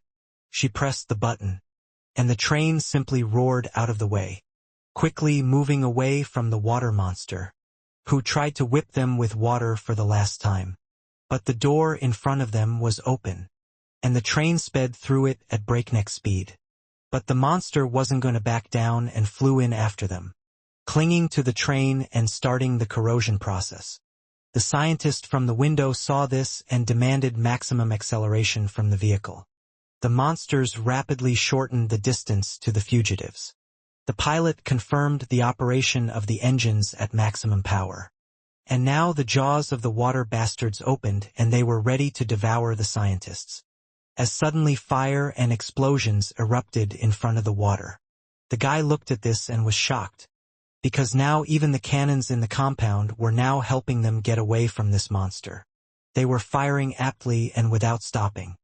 All thanks to Junjae standing next to them, who remotely activated the defensive turrets. Everyone in the carriage exhaled as they were safe for a while longer. And the sister sat in the onboard computer adjusting something. Suddenly an error popped up. The system didn't register the opening signal of the main gate. The sister was shocked. What had happened to the gate? And the scene went straight to them. They were cracking open. But the wider could not do it. Zhou angrily stated the technical failure of the mechanism. He emphasized the fact that they had no time to think or change the plan. They must act. The scene changed. Zhong-yi was now standing in some kind of tricked-out armored suit. Junjae asked his sister sharply about her inexplicable actions at the critical moment. The girl ordered the teenager to stay out of it and focus on the main task at hand. She demanded the guy to ensure the safe evacuation of people by transportation, and flew out of the train. Moving through the complex, the girl announced the forced decision to open the last underground level. She planned to distract the monsters by releasing their lord to the surface. Gigi was still staring at the gate, and asked anxiously about the malfunctioning of the main gate of the complex. The train was already close by. Jay detected the transport car approaching the evacuation point, and they jumped onto the roof with the two guys. Jay immediately jumped inside the rail car, and there inside he saw his sister again. There were tears of happiness on his face.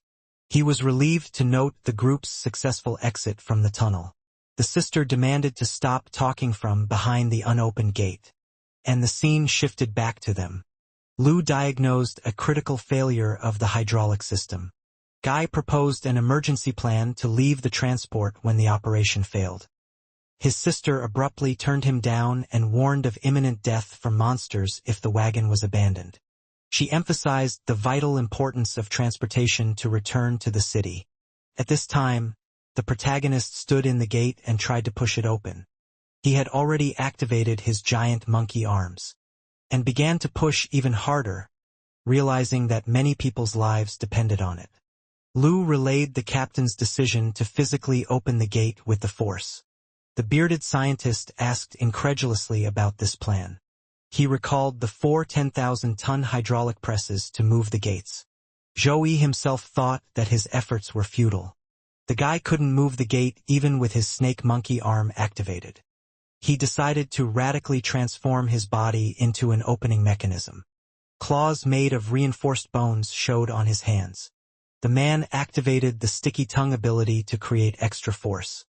He explained the use of the tongue to apply tension to open the gate.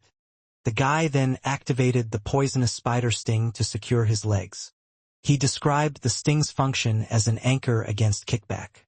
The captain activated elastic muscles to concentrate his strength, and hooked his arms around the gate, exerting even more force. He was at his limit. The system warned of critical muscle tears and the start of repairs. The girl was shocked. He gathered all the strength through the elastic muscles in a final attempt, and ordered it to move. The boy desperately demanded movement from the unyielding gate, and the gate began to open, confirming the success of the crazy plan. The girl next to him was in shock. The scholars opened their mouths as well. Jun-jae and his sister watched in amazement as the strategy worked. The captain requested 3 extra minutes for completion. Then he thought and reduced the required time to 2 minutes. A trickle of water monster parts were already sliding down the wall. And then they rushed forward and grabbed Gigi by the arm at such an inopportune moment. Guy cursed the monsters that appeared at the critical moment. He reported his inability to distract himself and asked for support. Jay immediately asked him, could he hold on a little longer? Just as suddenly, someone behind him flicked his hazmat suit. The scene changed to the gate once again. It was as if the monster had become even more aggressive. All the nearby monsters started moving towards the group's position. Lu anxiously noted the critical number of approaching enemies. She and Zhou-yi were now separated by a huge slug. Sister Zhu informed Zhou-yi of the plan to release the monster lord to distract them. She asked to speed up the opening of the gate before the train arrived. Gigi was already face to face with that water bastard, and the monster swallowed his head. The scene shifted to the train car, which was being carried at an incredible speed. The attendant pointed out a visible gate ahead to Jun-jae. He stated reaching the gate while making it impossible for the train to stop. The transport was moving at half power with no reserve for braking. The fighter warned that it was impossible to reduce speed further. Everything in the carriage was shaking. Scientists recorded the appearance of monsters over the transportation tunnel. It was right on top of the train. She realized that emergency acceleration was their only chance to save themselves. And without a second thought, he pressed the button. The train car immediately pulled away from the monster. The people inside watched it through the windows, and they saw it moving away very little. And then the boy realized that the load dump maneuver had not thrown off the pursuers. The spikes from the water were coming closer, and soon the monster was quite near again, and quickly grabbed the guy who had gaped and looked at it too long, then dragged him away with him. By now the monster was almost in the cabin. Panic gripped the people at the sight of impending doom. The scientists just watched and waited for their doom. And the bearded man also watched, but not so submissively. Just then, the suit locks on his arms clicked, and the latches on his legs. She was shocked to see Uncle Day in an armored suit. The veteran addressed the younger generation as the future of humanity. He suggested that the old men cover the retreat with their last forces, and ran towards the monster. Jay was shocked at such heroism and shouted no. The old man immediately pounced on the monster with his whole mass, and the self-destruct button on his suit lit up. And a second later, there was an explosion in the monster's place. Jay cried because he had lost someone dear to him. At the same time, Lu was actively fighting the monster, which kept choking Gigi and prevented him from opening the gate. Sad Jay cursed loudly, lowering his head and sobbing even more. Then something very violent rumbled. Everyone immediately had to cover their ears in order not to lose their hearing. The partner was in shock and didn't understand what was going on. Jay was completely shocked and pointed forward, because now all the monsters had now turned around and headed towards the main building of the complex. Now was not the time to fight monsters outside the train. The braking system had failed, and they couldn't slow down. One of the fighters suggested that Zhong should jump off the train, otherwise they would die. But the scientist reminded him of the trust of the entire crew. Then the fighter told the captain that now all their lives depended solely on him. Meanwhile, Zhou-yi continued to try to open the gate with great effort. The train was already close, and the guy was desperately trying to open the gate. His teeth were grinding from the strain. And then the huge yellow door finally gave way and began to open. And the main character pushed the gate open with tremendous force and shouted to leave everything to him now. He pushed off from the floor with all his might. And in a moment he was high in the air above the car, which had passed through the gate. Everyone in the car was happy, and he even shed a few manly tears. Suddenly, someone's foot touched the metal floor of the car. It was a girl with a spear in her hands, and she was already behind the scientist. Zhongzhe immediately pressed himself against the glass and asked in surprise why he was delayed. Zhou immediately gave the order to Zhongzhe and the others to return to the city first. The young man swore to save his partner's sister at any cost, and the car sped off at tremendous speed toward the city. The action moved to the deepest level of the underground laboratory. Zhongzhe's sister stood and watched everything that was happening in amazement. All the liquid golems outside were clearly drawn to something inside, to a living being, their master, the archbeast. Suddenly, all the other monsters rushed forward, straight at their master, turning into sharp water needles. Zhong-Yi watched in amazement as the monsters attacked the archbeast. And all the other monsters immediately stabbed themselves. And he just swallowed them. And now the energy of all these monsters circulated inside him. And now the scientist understood everything, and it surprised her. The monsters did not simply allow their master to devour them. The archbeast used a special method to lure its fellow creatures. Zhong-Yi began to realize the true intentions of the creatures. Looking at how other monster droplets were boiling inside the monster's body, she realized that they were devouring their kin to become stronger and challenge their master. And one of them immediately attacked the master. With one blow, it cut the water body in two. The large monster began to fall on its side. The girl was in shock because she didn't understand. Would they be able to save themselves? Suddenly, water tentacles began to appear from the upper part of the monster. They hooked onto the lower part of the body along with the other monster that had dared to attack it. The huge water monster began to grow together and captured its water enemy in the process. Quickly swallowed it in one gulp, like eating sunflower seeds. And now something new was formed. Huge rays of light began to burst out of the monster's body, blinding the female scientist who was watching this. Now, finally, the water stopped blinding everyone and fell to the floor. The girl looked up in shock, trying to see the new creature in front of her. And now, a water monster that strongly resembled a human stood before her. The girl was completely shocked when it raised its head. After all, it looked just like a human being. It had a human face and even water curls. Zhong-Yi from Research Complex No. 12 recorded a new stage in the evolution of the liquid golem. She left a video recording in the hope that it would be discovered in the future. However, the current situation required completely different actions. Immediately after pressing the button, 2 mini cannons emerged from the floor. She was determined to find a way to deal with the threat. Blue smoke poured out of the cannons. It instantly froze the water monster's legs. This did not please him very much, and he looked questioningly at the cannons in the floor. After which it decided to take a step. Its leg remained where it was. But suddenly something strange happened. A watery tentacle began to emerge from the remaining part of its leg. And in a moment, the monster was already landing on its whole leg. The scientist was shocked by such a quick and effective process of water regeneration. And then the larger cannons on the ceiling came into play, firing their projectiles straight into the monster's body, which quickly crystallized upon contact with the cannon's laser. The creature began to understand the principles of using the energy of human civilization, and immediately broke the crystal that had formed on its shoulder. Even powerful beam-freezing weapons could not stop the developing monster. The scientist was in shock. She continued to desperately press the buttons on the security and defense system control panel. And now almost all the guns in the room had fired their shells at the water monster. And then they reached their target, but for some reason, crystals were no longer forming on its body. Zhong-Yi watched in horror as the attack was absorbed and the golem continued to evolve.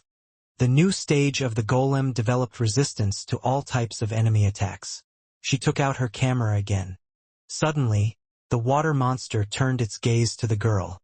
Activating its water-stretching power, it reached its hand straight towards her. The girl was shocked by this turn of events and just stared in shock at the approaching hand. And when the monster grabbed her, she screamed in terror with all her might. It became clear to the monster who was the real initiator of his imprisonment. The creature reminded Zhong-Yi of her role in his imprisonment and assessed his condition. The monster pondered the consequences of devouring a human with cruel curiosity. He wondered if she would be tasty. He had already opened his watery mouth and was preparing to devour the girl. Zhong-yi squeezed her eyes shut and prepared for her inevitable demise. Suddenly, a huge beam from a real cannon pierced the monster's entire body. This surprised the monster, as it was completely unexpected. The main character arrived just in time and was able to save the girl from the clutches of the vile water monster. And now he stood there with an impassive expression. Until the rescued Zhong-yi called him a complete fool and an idiot. After all, her original plan required only one person to die in order to save the rest. Now the monster intended to kill them both. Zhou-yi fiercely rejected the idea of self-sacrifice, becoming stronger to prevent this. The girl simply said that the main character would forever remain a stupid teenager with complexes. They were abruptly interrupted by a decisive exclamation that put an end to the emotional outburst. The boy turned toward the source of the noise. The suddenly appearing creature puzzled the main character with its small size. It turned out that this monster had devoured everyone else, explaining their disappearance. The monster finally recognized the scholarly girl as the main and only person responsible for his situation in life. The creature hatefully reminded Zhong-yi of his imprisonment in the dungeon. The endless torture continued day after day until it was interrupted by a new signal. Even the creature's most desperate pleas were met with nothing but ridicule. Its suffering served as entertainment for those who were supposed to be scientists. Now the creature longed for its tormentors to feel the same pain. But Gigi stood firmly between the monster and the girl and prepared to fight back against this madman. The creature swore to make its tormentors experience the same suffering. The main character only dryly noted the excessively cruel research methods of his partner's sister. The girl explained that the golem had a magical core with infinite evolution. The guy just smiled slyly at her. Zhou-yi sarcastically praised the monsters for destroying the world in the course of their activities. The girl justified her experiments as a contribution to science. And the monster attacked, blaming all of humanity for its suffering, and rushed at the main character with his fist at breakneck speed, pushing him with frenzied force against the wall, imprinting him so hard that the stone walls cracked, and then squeezing him with all his might. The water monster was very angry, and then he threw the main character up with force. The protagonist was quite badly injured and blood was coming out of his mouth. But what he saw in front of him then shocked him. The water monster was already at his height and was preparing to kick him with tremendous force. And he succeeded, kicking him hard in the body, so that Zhou-yi was once again slammed into the floor. A huge cloud of dust rose. Zhong-yi only managed to say Zhou-yi's name, distracting him from the tense confrontation. The water monster stood in front of the dust cloud. And when he saw the cloud disperse, his face clearly did not reflect happiness. Zhongzhe was breathing heavily, trying to catch his breath after his opponent's powerful attack. The incredible destructive power of such a small creature was astonishing. The golem gains the full power of any creature it manages to absorb. But Gigi activated his cockroach vision. Identifying the enemy's weak spot became the key moment in this battle. Realizing the monster's vulnerability instantly restored the young man's confidence. The water monster reactivated its enormous long arms. It grabbed the main character by the arms, preparing to tear him apart like a cockroach. Goliath appeared and said that the golem's ability to constantly evolve made it virtually invulnerable. Zhongzhu expressed irritation at receiving such important information so late. The water golem was very pleased with himself and his power, and immediately broke the main character's right arm. And now the monster wanted to go after his other arm. He grabbed the main character tightly and began to pull, trying to tear the guy in half. But then Zhou-yi tensed up and quickly restored his arms. Then he activated his energy and took out his blades, which he used to cut the water monster's arms. The monster could hardly believe what was happening as he watched his opponent transform. Blades soaked in corrosive slime formed on his hands. Then another version of the weapon appeared, blades heated red-hot. These new blades were born from the fusion of the mantis's powers and the red-hot core. And Gigi attacked the water golem with his new blades. The blow landed squarely, leaving a deep wound in the monster's watery body. But it quickly recovered and thrust its fist forward, preparing to attack the main character, who was also ready to attack and rush towards his opponent. And then their fists collided, creating a powerful shock wave that raised dust around them. And this dust quickly blocked the view of our scientist standing to the side.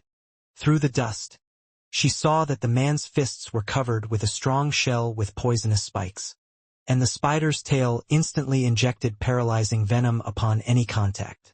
And then Gigi began to dominate, throwing this water idiot far away from himself and injecting more poison. Zhong-yi watched in amazement at the monstrous form of the rare shapeshifter. His current appearance was more like a monster than a human, and now he was preparing to deliver the final blow with his spear. All he had to do was hit the most vulnerable spot, the monster's heart. And as soon as Zhou-yi did so, a huge pile of fiery energy formed at the end of his blade.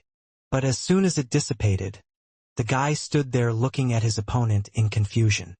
After all, Zhou-yi's attacks did not cause any visible damage to the creature. The monster burst into an ominous laugh, feeling its superiority. He confidently declared that the main character's time was up and grabbed his blade with his huge fist. The speed of the golem's evolution exceeded all possible expectations. Just a few hits made the creature immune to the red-hot blades. Suddenly, 3 huge sharp arrows flew into the frame. They quickly pierced the back of the slimy bastard, causing him to sob in pain. After being hit, the golem turned around angrily to see the archer. The first thing it saw was the bow's handle, made from the skull of a raven, and the archer turned out to be Zhong-yi, who loudly announced her readiness to cover Zhou-yi's back in battle.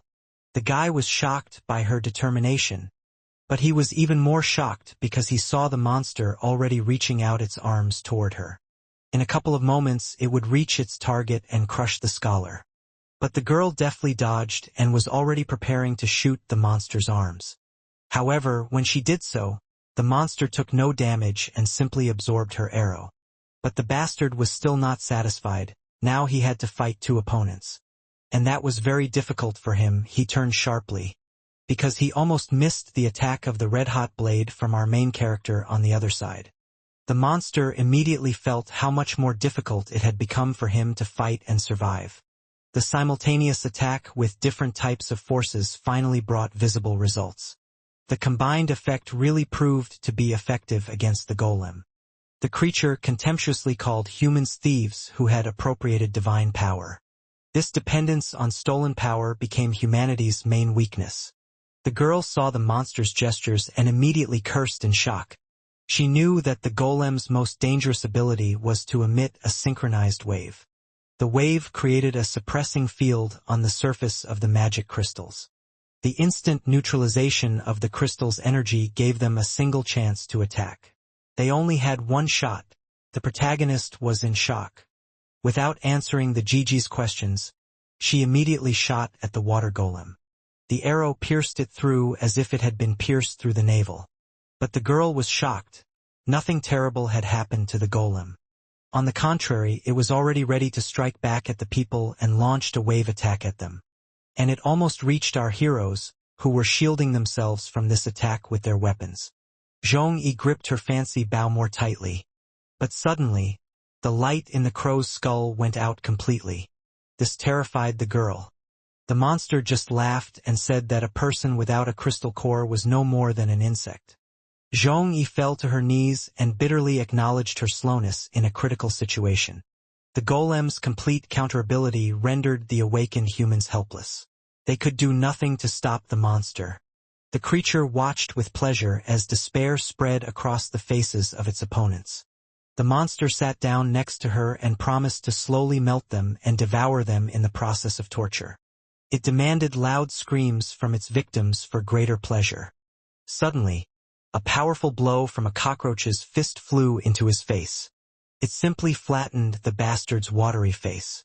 It was quite painful, and the watery face jerk even flew back.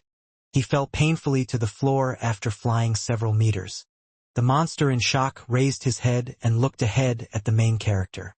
He stood motionless, preparing to deliver a couple more deadly blows to the water golem. The monster couldn't believe what was happening when he saw the next development. He was amazed that Zhou-Yi was fighting without any weapons at all. The scientist was shocked because she didn't even know that someone could use abilities without a magic crystal. And now they stood in tension, looking at each other in anticipation of the battle. The creature dismissively rejected questions about the nature of Zhou-Yi's powers, and ordered its body to grow larger, releasing more and more energy and power. It emphasized the loneliness of its opponent and his complete helplessness in the current situation. The golem promised to demonstrate the futility of any attempts to resist its power. Gigi just smiled. Zhou-Yi sarcastically thanked his opponent for the unwitting hint in the heat of battle.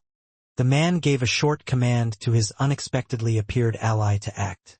And the strange ball just flashed a couple of times in the air. Suddenly, a huge monster appeared in its place. Just a huge black monster, like a whole venom. Zhou-Yi watched in amazement as her partner summoned the powerful creature. The appearance of the monster named Blom caused the golem to be shocked and immediately recognize it. The golem asked the monster what it was doing here, how it got here, and why it was here at all. Zhou-Yi realized that the horned warlord from the hidden world had a name. The guy began to speculate about a possible hidden connection between the two monsters. But the monster had already activated his fiery fist and was preparing to strike the water golem. He succeeded, but the water bastard blocked the blow. The golem indignantly accused Bloom of betraying their common race for the sake of humans.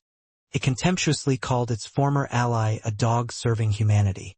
But Blom simply sent a new charge of fire energy into the drop. But the water creature was waiting for this moment. And, seizing the opportunity, tried to attack Blom with his water sword. But the monster quickly repelled the water golem's attack. The appearance of an unknown monster that had evolved beyond the golem shocked everyone, especially the female scientist. Zhou-Yi began to wonder about the true nature and origin of Zhou-Yi. The man's ability to control a powerful monster was completely baffling. His sister's insistent gaze began to seriously bother Zhou-Yi after the events that had taken place. Zhou-Yi struggled to hide her obsessive desire to study the protagonist's unusual abilities. He was shocked, because it seemed that a real researcher had been able to uncover his secrets. And now they stood and looked at each other. The main character was a little embarrassed by the situation. Zhou-Yi immediately recognized her brother's weak attempt to hide the truth about his abilities. The girl promised to keep his secret and demanded swift punishment for Goliath while she looked for a safe place to hide. Meanwhile, the battle between the monsters continued in the background. Goliath was enraged by such a dismissive tone during their battle. The creature was outraged by the obvious underestimation of his strength by two opponents at once. The rapid change of resistance made Goliath virtually invulnerable to any attack. The inexplicable strength of his opponent began to cause Zhou-Yi some confusion. The man revealed many traits and abilities that had been hidden until that moment. Suddenly, he tensed up, and cockroach appendages began to emerge from his back. The venom of the spider hunter combined with the powers of fire and lightning of the horned beast. The corrosive acid of the swamp toad added a new element to his arsenal of attacks. Zhou-Yi's body contained an unimaginable number of different traits and abilities. Goliath couldn't believe that a human being could possess such incredible power. Blom also wasted no time and was already behind the golem, trying to attack it.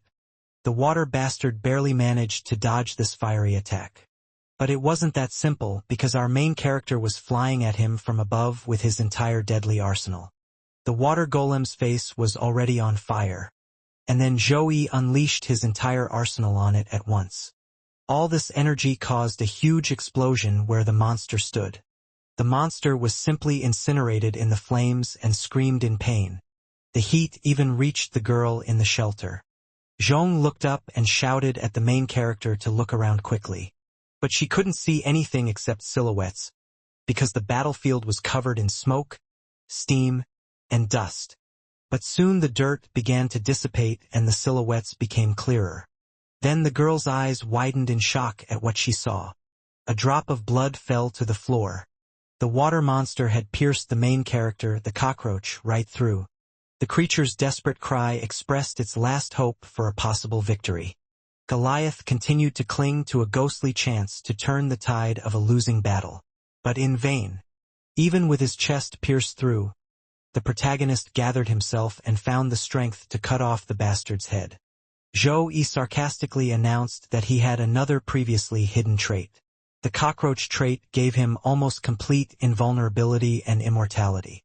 Goliath's last hope collapsed under the weight of this final revelation. The creature's final cry expressed absolute rejection of its inevitable defeat. But Gigi was already standing over its head, determined to end it. Zhong-yi watched everything happening around them with growing concern. She finally realized that something was really wrong with her partner. And that made her so happy. She even got excited. Zhong-yi demonstrated the obsession of a true researcher in this situation. But suddenly, Blom loudly and joyfully called out to his older brother amid all the chaos. And he began to hug his cockroach friend, but the guy was not very enthusiastic about it. He walked over to the golem's head, which was lying on the ground, and reached for it. Evolution had endowed Goliath with an incredibly wide range of different traits and abilities. It was completely impossible to predict the outcome of absorbing such a set of traits. But he decided to try.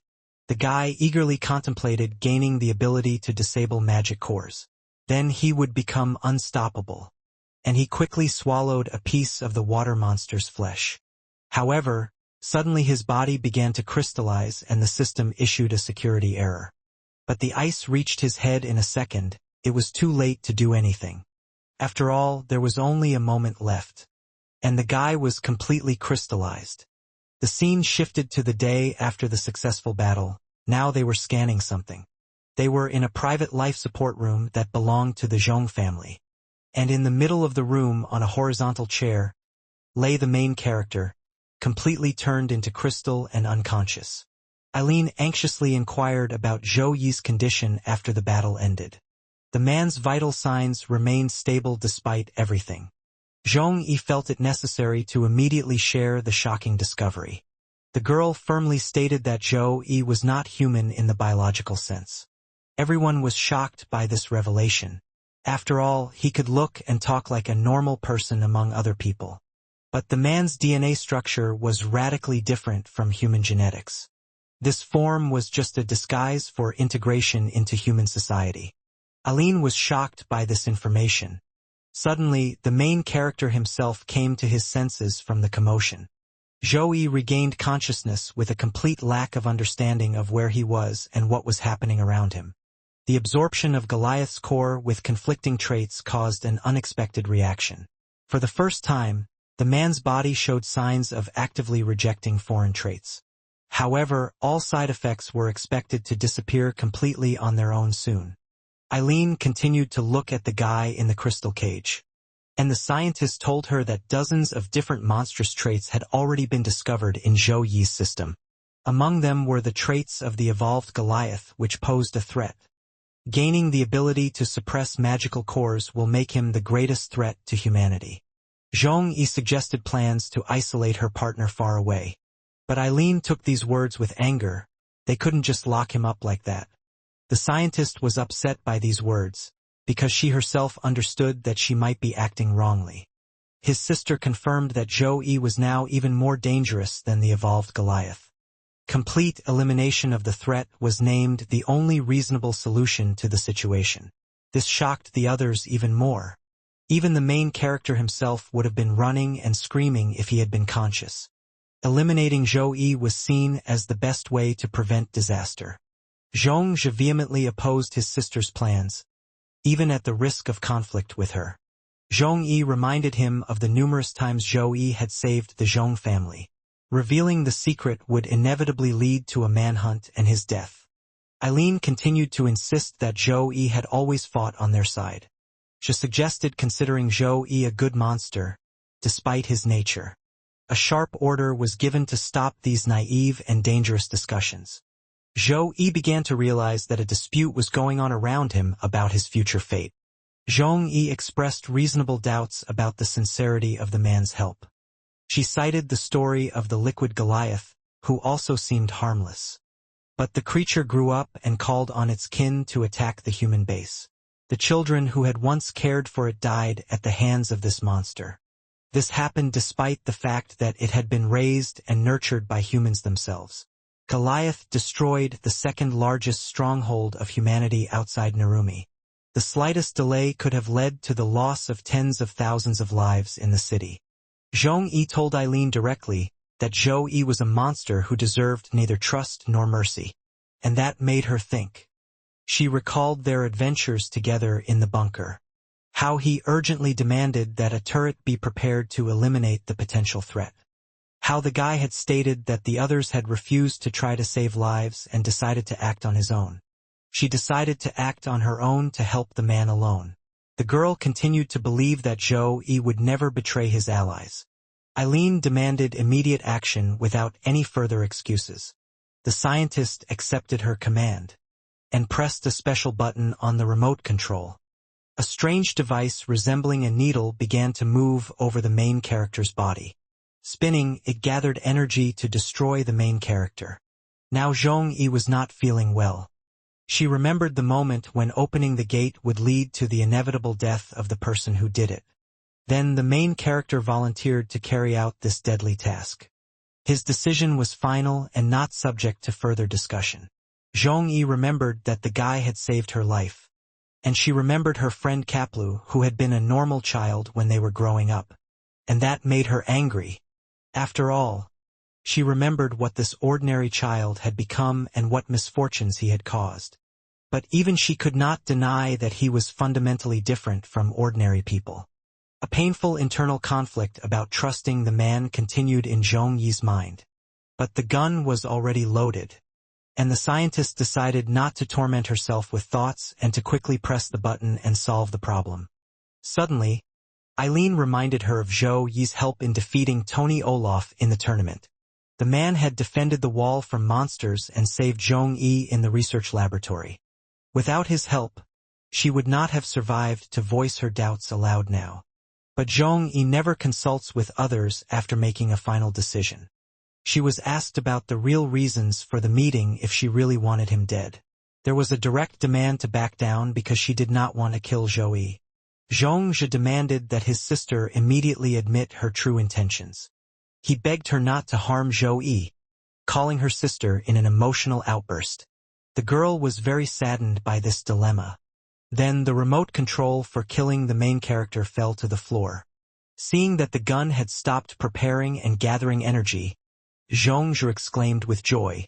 Eileen also breathed a sigh of relief.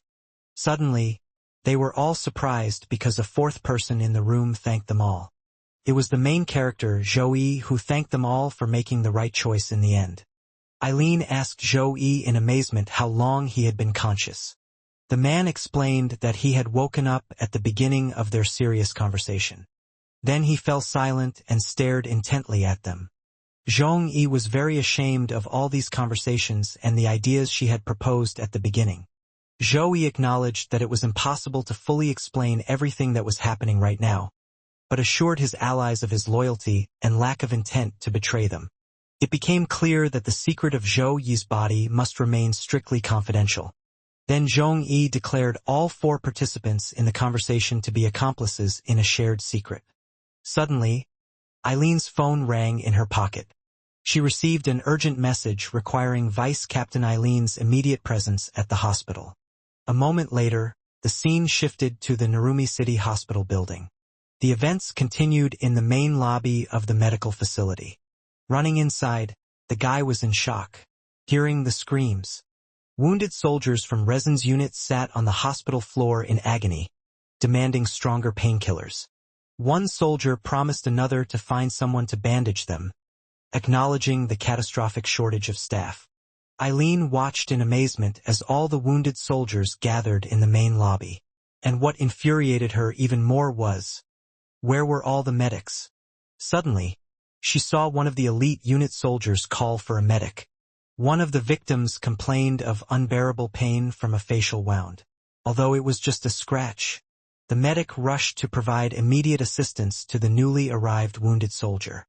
Her warning about the need to remain still was rudely ignored by the patient. Mr. Cockroach was standing in the doorway behind them. Inside the cell, they were playing poker for money and were unhappy with how the game was going, while the medic stood nearby and waited for them to finish. The guy saw that all the medics were busy helping the capricious representatives of the military units. The question arose as to whether the fighters of the resin squad were being deliberately left to bleed to death without help while these lucky bastards were fine.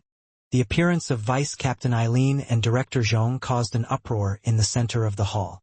Already there, one of the spoiled bastards furiously asked about the unauthorized use of medical supplies. The idiot said that all equipment and supplies were under the strict control of the city's military forces. The distribution of resources was managed by the city's defense forces according to established rules. Seeing this, Zhou Yi was simply furious. But the scientist quickly corrected them, because the medicines had been provided by the Zhong family to support the extermination squad. The soldier declared that the city's defense forces had the right to requisition all supplies without exception. An order followed for the immediate seizure of all medical equipment and supplies. One of the wounded soldiers was furious and began tearing the bandages on his hands with his teeth. He took out a knife and swore to fight to the death for the medicine he needed. Zhou Yi caused confusion with his sudden and decisive actions. He asked the captain of the unit what they were doing. Without waiting for an answer, Gigi gave him the hardest slap of his life, knocking out a couple of teeth. He also slammed him hard into the hospital wall. All the other employees were in shock and didn't know what to do, obey the order or drop the supplies and run. But the main character was already in front of them, furious. He took the boxes of supplies from their trembling hands and handed them over to people who really needed medical help. The official indignantly accused them of attempting to rebel against the authorities. The man explained that he was not a member of the unit and was simply an outraged observer. Zhou Yi activated his giant monkey snake hand ability to attack.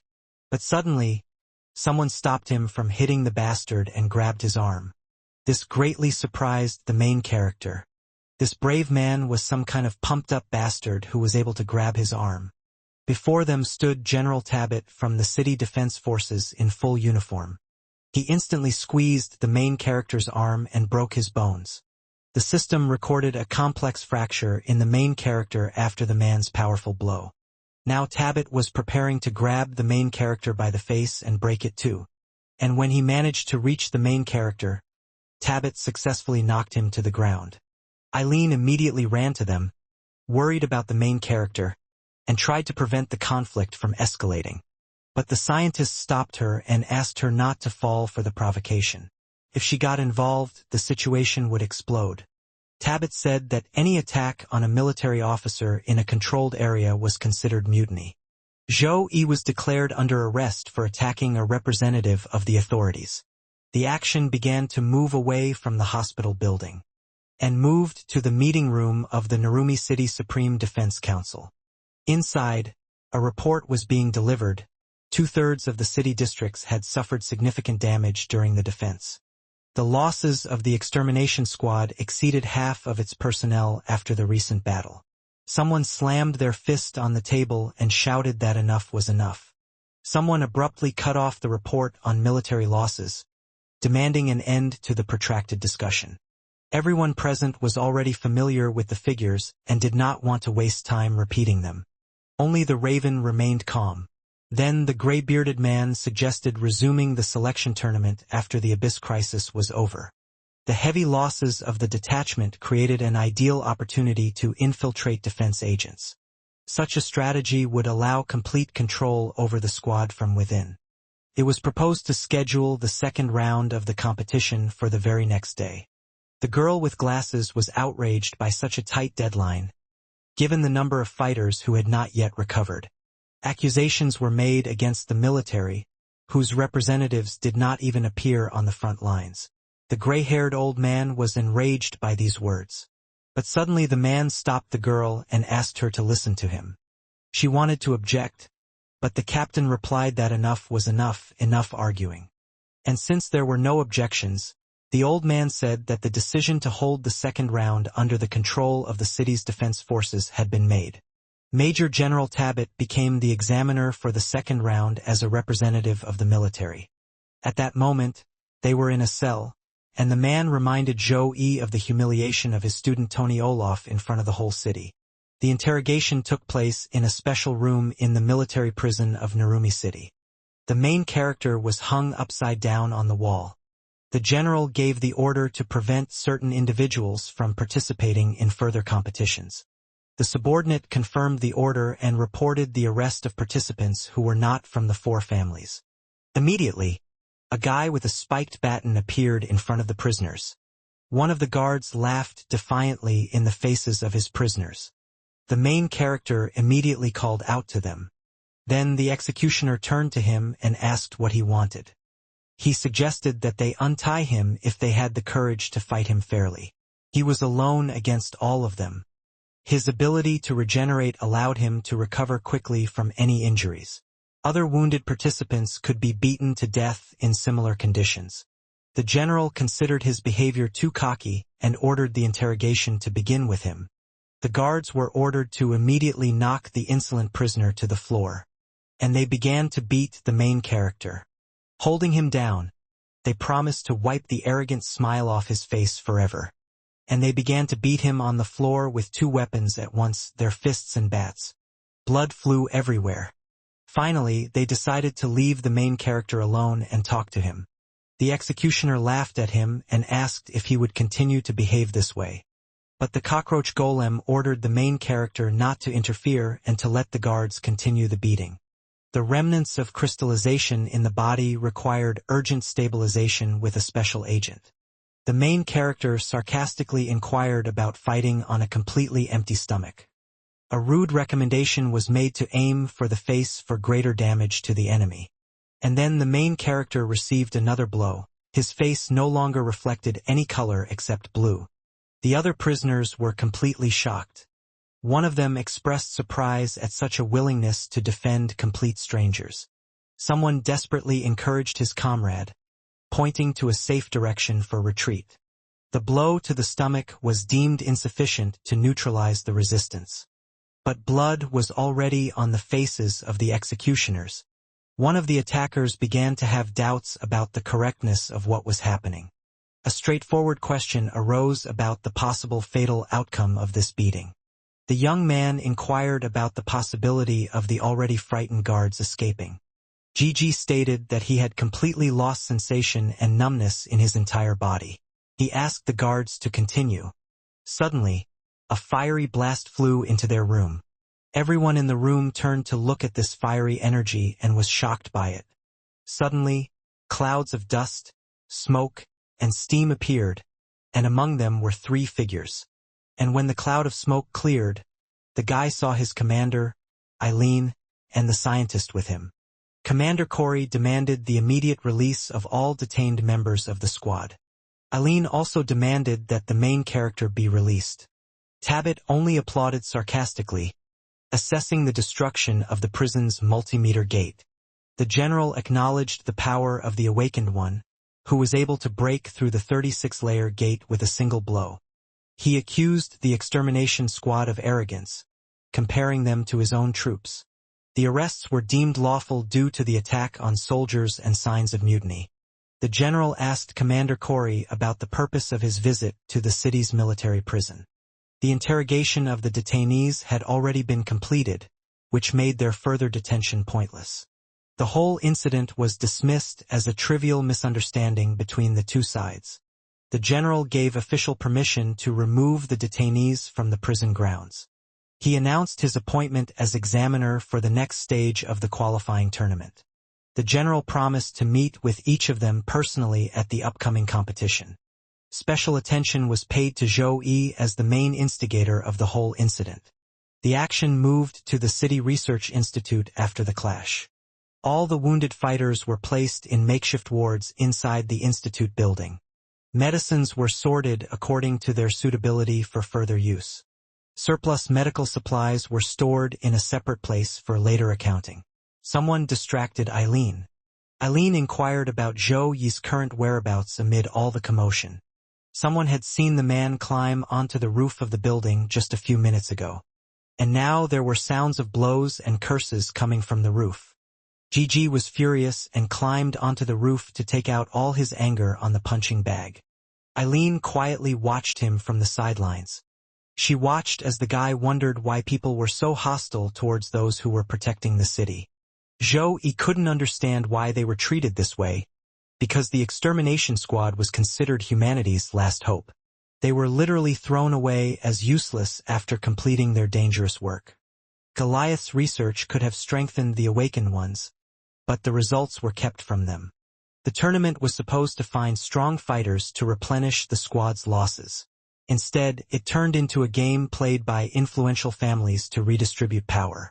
He was finally driven mad by all the injustice and cynicism of what was happening. Suddenly, the girl grabbed his hand. The hero looked at the confident girl silently and in surprise.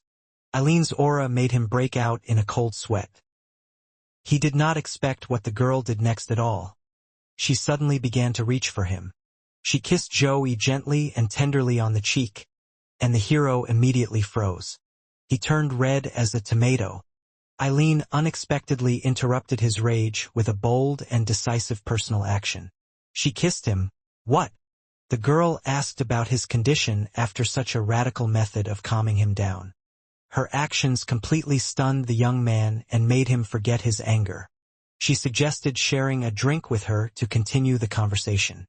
The guy shyly agreed to this suggestion, and he quickly began to get dressed on the go so as not to fall behind the girl. The scene shifted to a modern tavern called the Whiskey Bar. The guy sat with the girl at the bar and they were silent for a while. The young man thought about the kiss that had happened earlier and Eileen's possible feelings. He wondered if he had responded correctly to her invitation to visit her later. Eileen interrupted his train of thought by asking if he had even heard her words. The guy responded with a delay, claiming that he had indeed listened to her explanation. The girl ordered him to immediately withdraw from the tournament scheduled for the next day.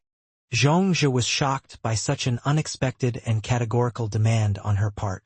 Eileen expressed doubt that he had really listened carefully to her arguments. She explained that the military intended to eliminate all potential candidates for the squad. Their ultimate goal was the complete absorption of the extermination squad by the city guard. But the guy said that this was precisely why he had no right to just stand aside. Eileen noted with irritation his lack of understanding of the seriousness of the situation.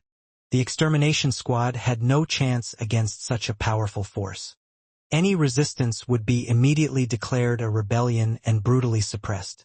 The military would completely destroy the squad at the slightest attempt at open confrontation. The guy silently accepted all these thoughts, not taking his eyes off the girl. Some more time passed, and dawn was almost breaking.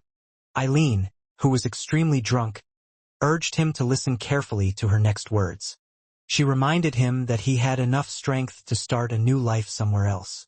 The girl suggested that he leave the city of Narumi for his own safety. Zhou watched as the girl fell asleep in front of him, drunk.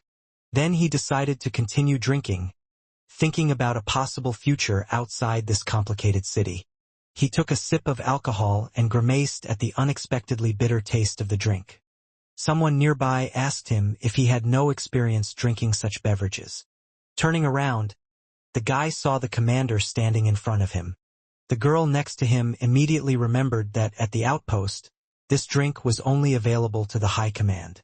Commander Corey placed his usual order with the bartender, a bottle of whiskey.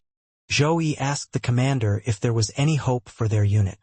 Commander Corey responded with a counter-question, asking Zhou-Yi about his personal impressions of life in Narumi City. The man described the city as nostalgic, reminiscent of the world before the disaster. The commander then explained that the extermination squad was fighting to restore that kind of life for all people. This idea would live on as long as there were those willing to support it. Corey asked Zhou-Yi directly if he agreed with this fundamental idea. The man confirmed his full support for the commander's idea without hesitation. And the commander was completely satisfied with the main character's answer. The bartender handed Corey his standard order of a full bottle of quality whiskey. The commander asked to add the cost of this bottle to the total bill of his companions. Zhou ironically accused the commander of begging for alcohol from them. Corey laughed and expressed his anticipation for their performance in the next stage of the tournament. The action moved to the next day inside the main stadium of the city of Narumi. The announcer declared victory over the monsters led by speaker Rosa Olaf. He proclaimed the start of the long-awaited qualifying tournament at that moment of triumph. The people in the stands were thrilled with the show. It was promised that an examiner for the second round of the competition would be introduced. The examiner for the next stage of the tournament to select new participants was announced. It was Tabit,